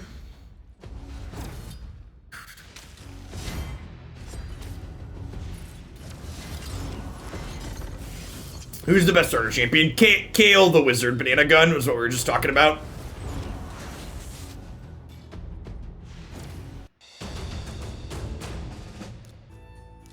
Definitely Kale. Yeah, their ads are very funny. We actually watched a bunch of them earlier today. They're great. I started with the wizard because I just assumed the wizard would be the best one. Yeah, these Dorgos are melting much faster than the last one. Last level must have just had some chunkers.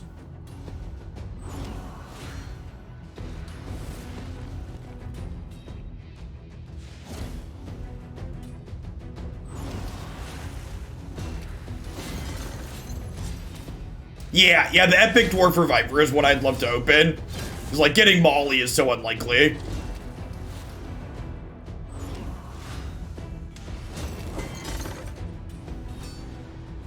I have Trunda, so like I've got 60 stars in dwarves, and like I could probably finish dwarves with the champions I have. It would just be easier if I had a reviver.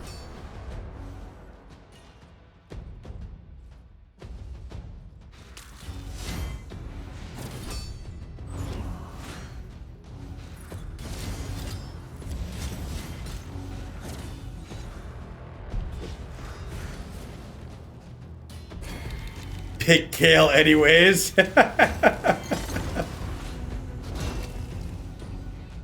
What's up, youngest son? Okay, you want this one to be your game?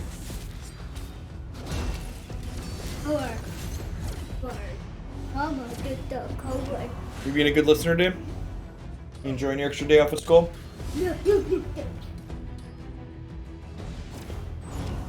Have fun, kid.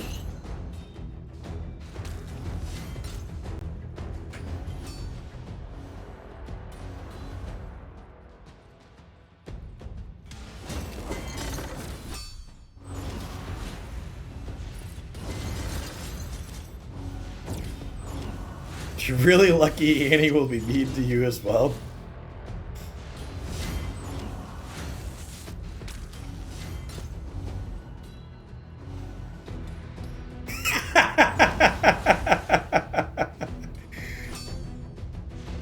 Oh, play burst.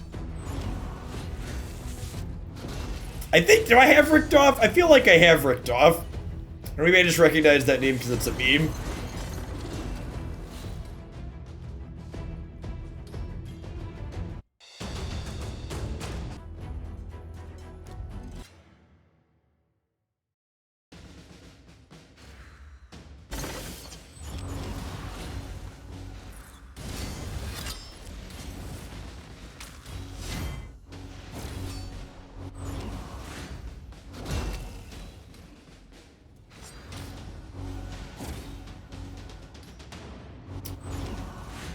When are they planning to raise the level cap? I don't think they'll ever raise the level cap of champions. They might raise the account level cap again at some point. I mean, I gotta imagine people are getting close to level 100. I think I'm 88 and I don't play every day anymore.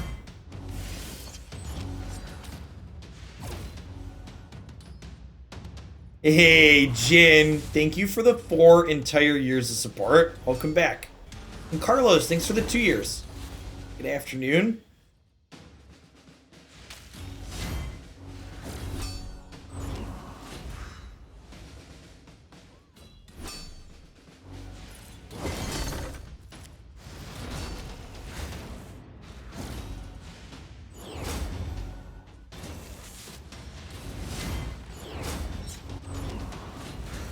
Ooh, that got counterattacks off. We might actually die on this wave.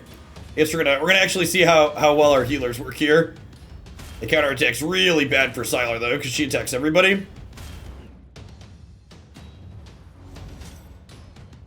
You're 100 already, Annie. Wow, yeah. I guess that doesn't surprise me. Katana just like low-key being great, stripping the buffs off of people. Oh man, Ursula revives with 75% life too. God, she's so good. She's so good.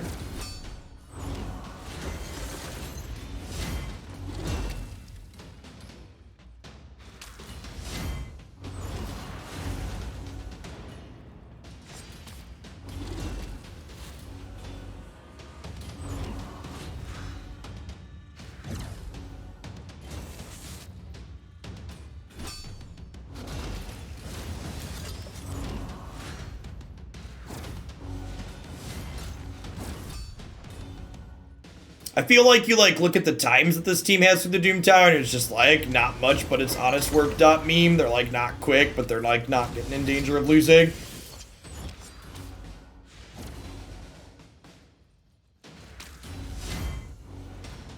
I see that, King. If you're looking for Raid Shadow Legends content, this isn't a game that I stream consistently. I've played a ton of it. I know my way around it, but usually Magic the Gathering is the game I play the most on stream. It's a card game.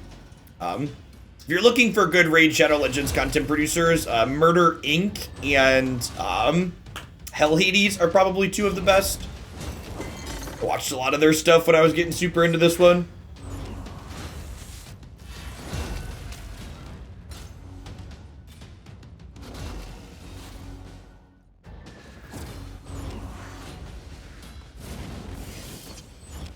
There's a bunch of people that make good content for this game, though. I feel like it's tough to make good content for this game, because, like, you have to be kind of generic with how you describe things, so not everybody has the same champion pools. Oh, look at all the shiny colors from my people being HP burned. Sael's heal aura just every turn, just, like, really going to work, though.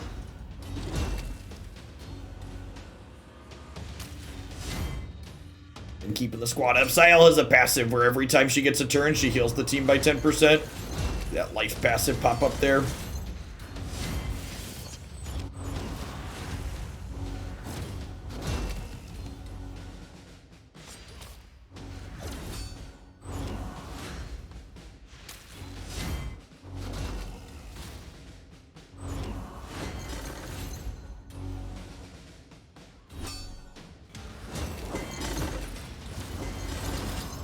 Did I cover all the areas in today's playthrough? We did Arena, we did 3v3, we did Faction Wars, we did This is Doom Tower, we did a little bit of the campaign, I did all of the dungeon bosses. I think we covered all the areas, right? I'm trying to think if there's any. We did Clan Boss.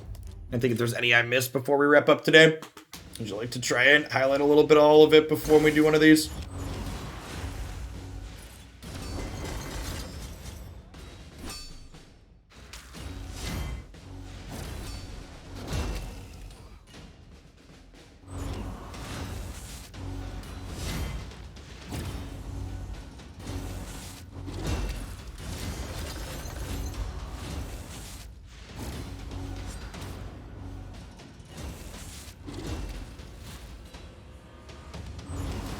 It's for 11 months, Jedit. Jedit.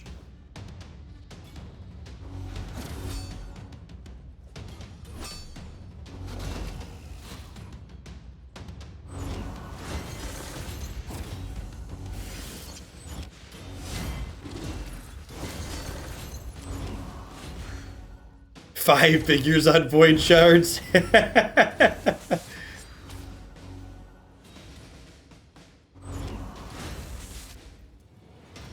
Was it? I think Raid was the game I spent the most money on in 2020. I think I was in for like 1,600 over the course of the year.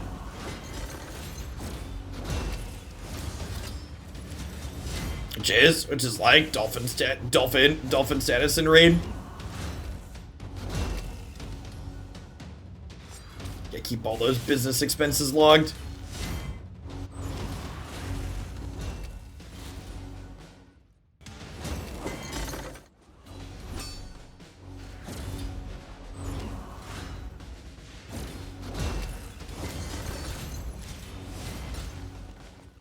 Do we know, have they talked about, so like Doom Tower's out and they're going to be balancing around that. Do we know like what the next content part after that is? Have they talked about what they're working on next? There's supposed to be another like clan boss style match that you work on together at some point, right? Yeah, I stream every day Monday to Friday, King Destruction. I go live about 7 a.m. Central, 7:30, somewhere in there. And usually I go till about 3 o'clock. It's about 10 to 3 now.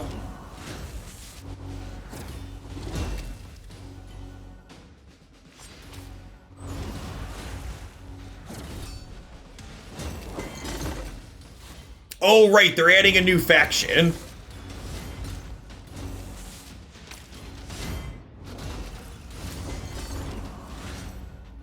I feel like, so if I don't complete Faction Wars before they add the new faction, I then have to do that faction as well. Is that how that's gonna work?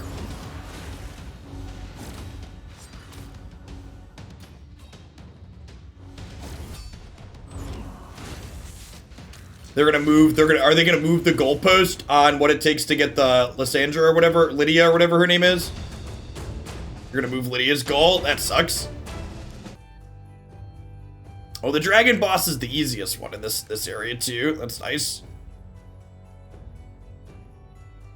There'll be a time period in between this. Okay, that's good. So you can have time to build it up. That's nice. When they finally do that, that'll probably be like the last kick in the pants I need to finish like my last 17 stars in Faction Wars. I've got 9 nines. I think I've got 9, 6, and 6, 15 stars or whatever it is I'm short. How are we building this team comp? This idiot can be provoked, which is nice.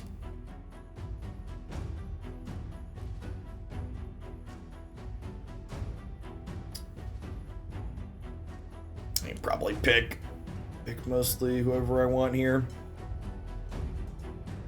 You like Katana here? I mean, she's fine everywhere.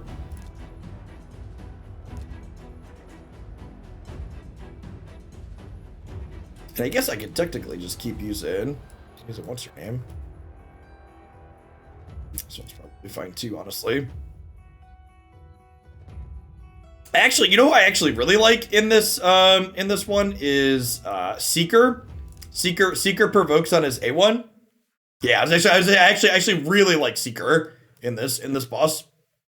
Probably want one other person that does damage actually. Let's try her. She does defense down, and I've got her built for damage.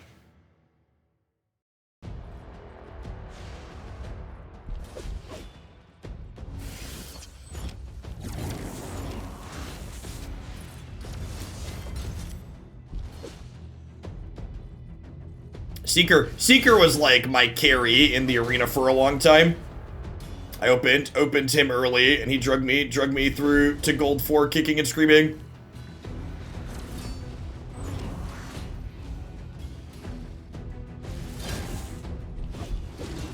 Second, got the provoke off. So the provoke means the dragon not only hits Seeker, but also uses his weakest attack guaranteed. You get to keep him. His weakest attack only hits one thing, so Seeker just keeps putting that on him, which is nice. So he doesn't hit the rest of the squad here.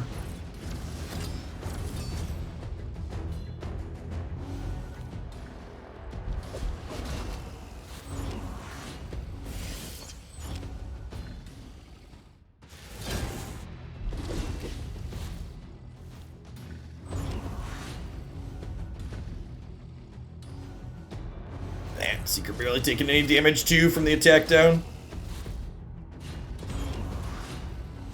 Defense down looks great.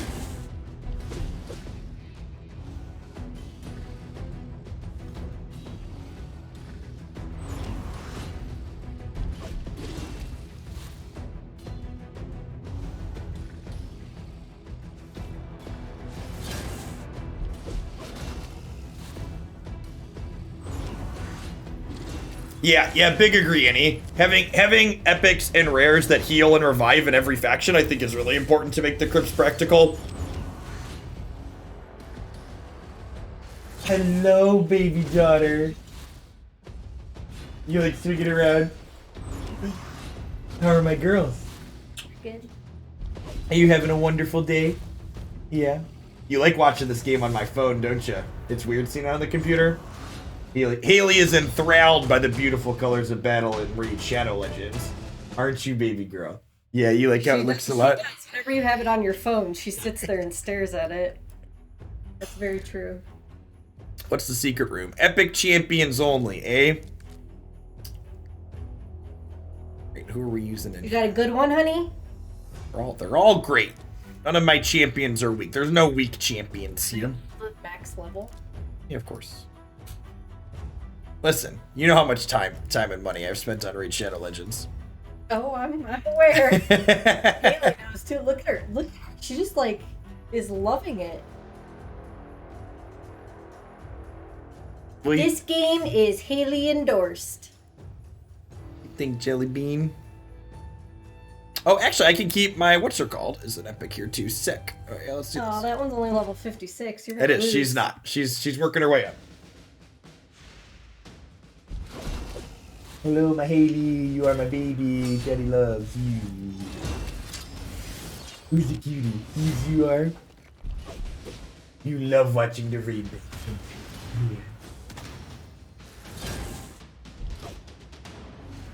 Look at all the colors. Jeez. Look at all the colors.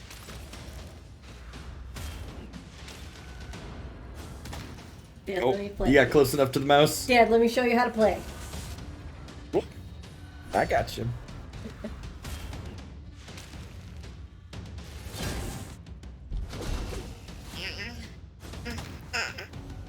You are precious. No, you're fine. I was Jake thirsted in. He's coughing. Oh, I mean, probably gagged. That's good.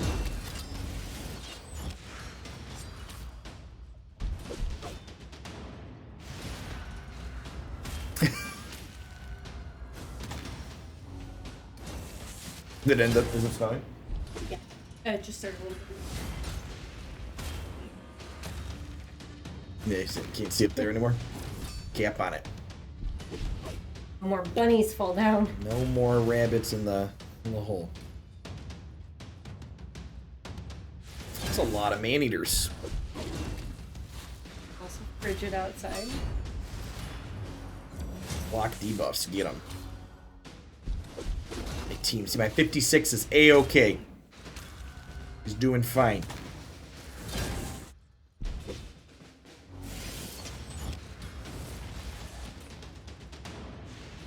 It still takes damage and it can't put the debuffs up. That's buffs up. That's funny.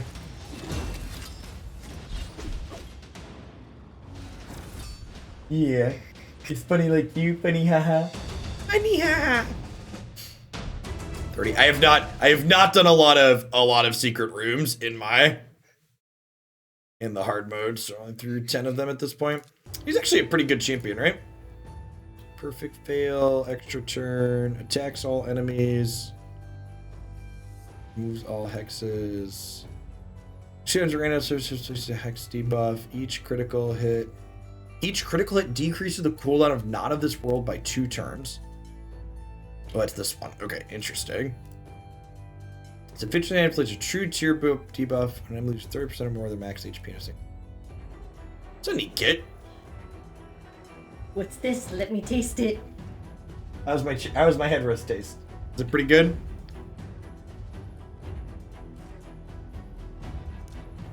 So if you're new to Raid and you're getting started, I would encourage you to bookmark this link. It's a website that ranks champions based on a variety of different things. What is the end game of Raid Shadow Legends like? It seems like you're breezing through these dungeons. Are there climbing, more difficult areas? Is there PvP? I'm asking because I thought about playing. So like my account at this point is like super end game. So this area here, the Doom Tower, is like the new area that they added. That's the end game, and you can go through 10 floors per day, and there's 120 floors in here. So the first month when this immediately came out, I think I got somewhere into here. So this resets every month, so I haven't been climbing this month in here yet. So like eventually I can get up into here. Yeah, these were the first few. These were like the first 10 floors of this new area, and you're right, my team chunked through there. So like, for example, part of the reason why I leveled this character and then built her out is I probably could have used anyone other than her in those areas, but I think her skill kit specifically is going to help me get through some of those levels at the very top that I was stuck on last time when I get back up there.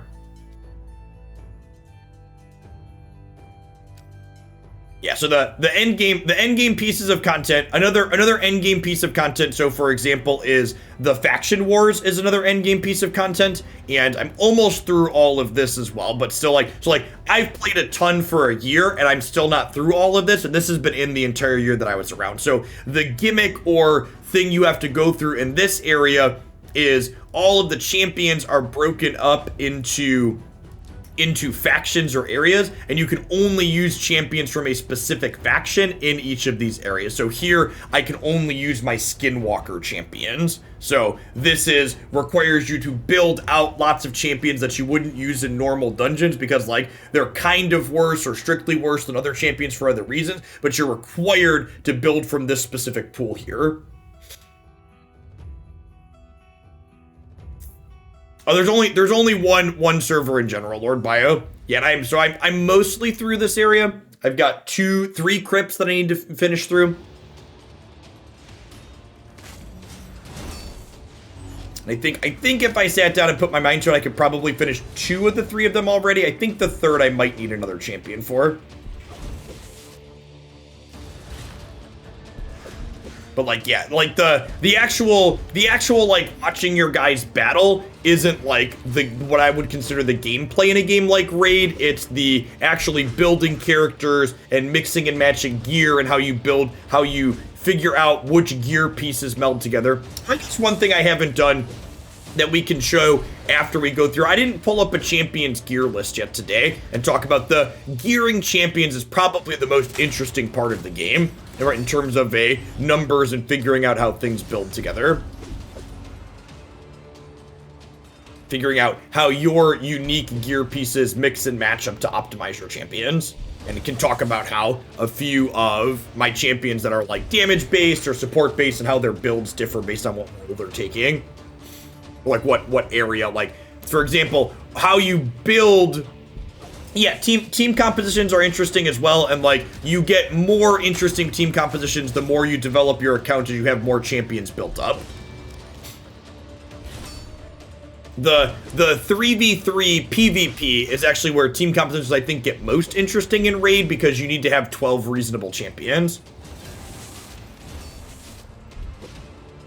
So there is PvP, and it's very reasonable to get competitive in it, but I wouldn't expect, if your goal is like the very top of PvP, I wouldn't expect that to be a place that you get to for like probably half a year or more, honestly. Like if I put some effort into it, I think my account can probably get into the end game PvP stuff at this point.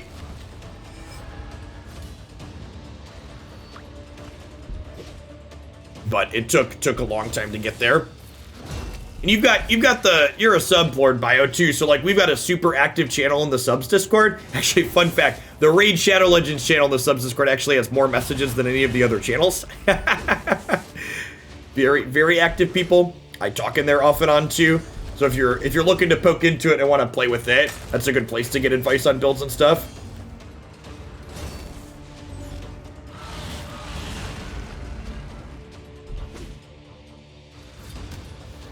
What does Fohawk, what does Platinum Arena look like these days? Is it still speed teams or has the metagame changed a bit? Did Lydia change what the composition looks like? Is gear heavily RNG dependent? I mean, yeah. But at the same time, you know, volume mitigates that type of variance.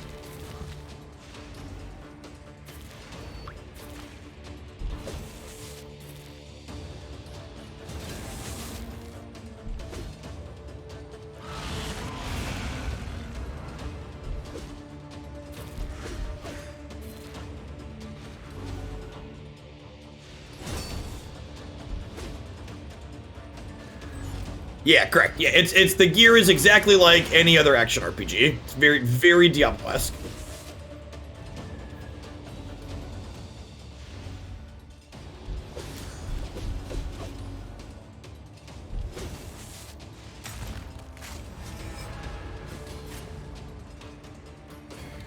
You're running a high resist, go second team with Lydia. Okay, cool.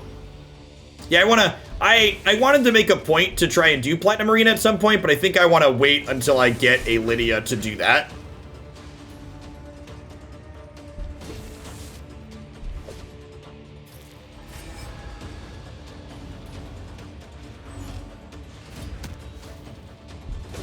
I'm close-ish on Faction Wars.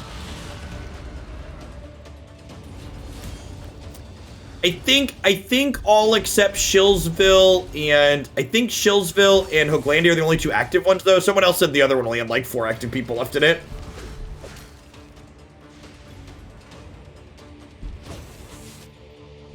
Everyone got Santas. Not everybody got Santas, Annie, okay?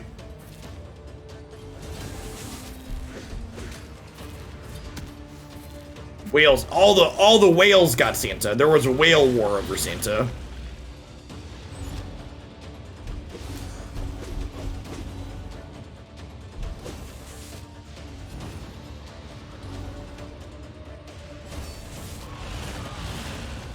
I did not. I didn't try though either. Like there was someone in my group that like put up a ton of points, crazy points early on. So to poke at gearing champions for a second here, let's compare a couple of different champions. So let's look at who's a nuker. So Trunda drops bombs. She's my nuke. She's thick, chat. She's thick and she drops the bombs.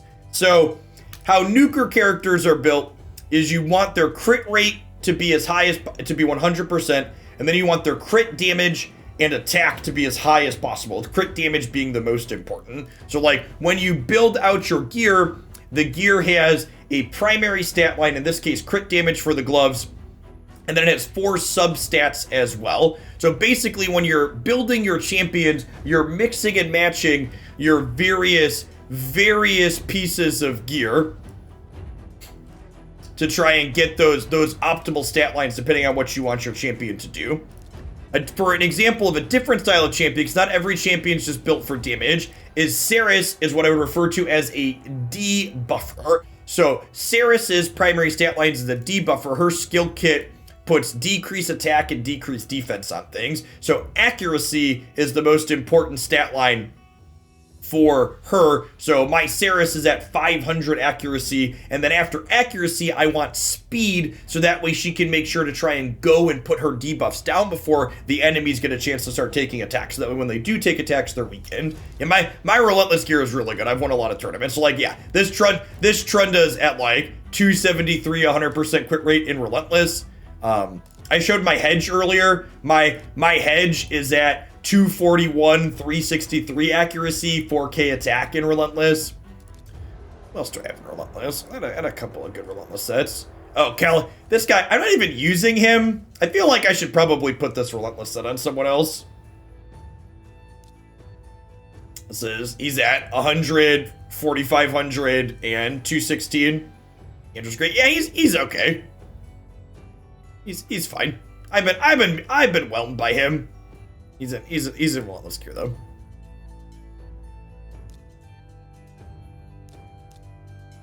And then I think my what's her called is actually kind of slow.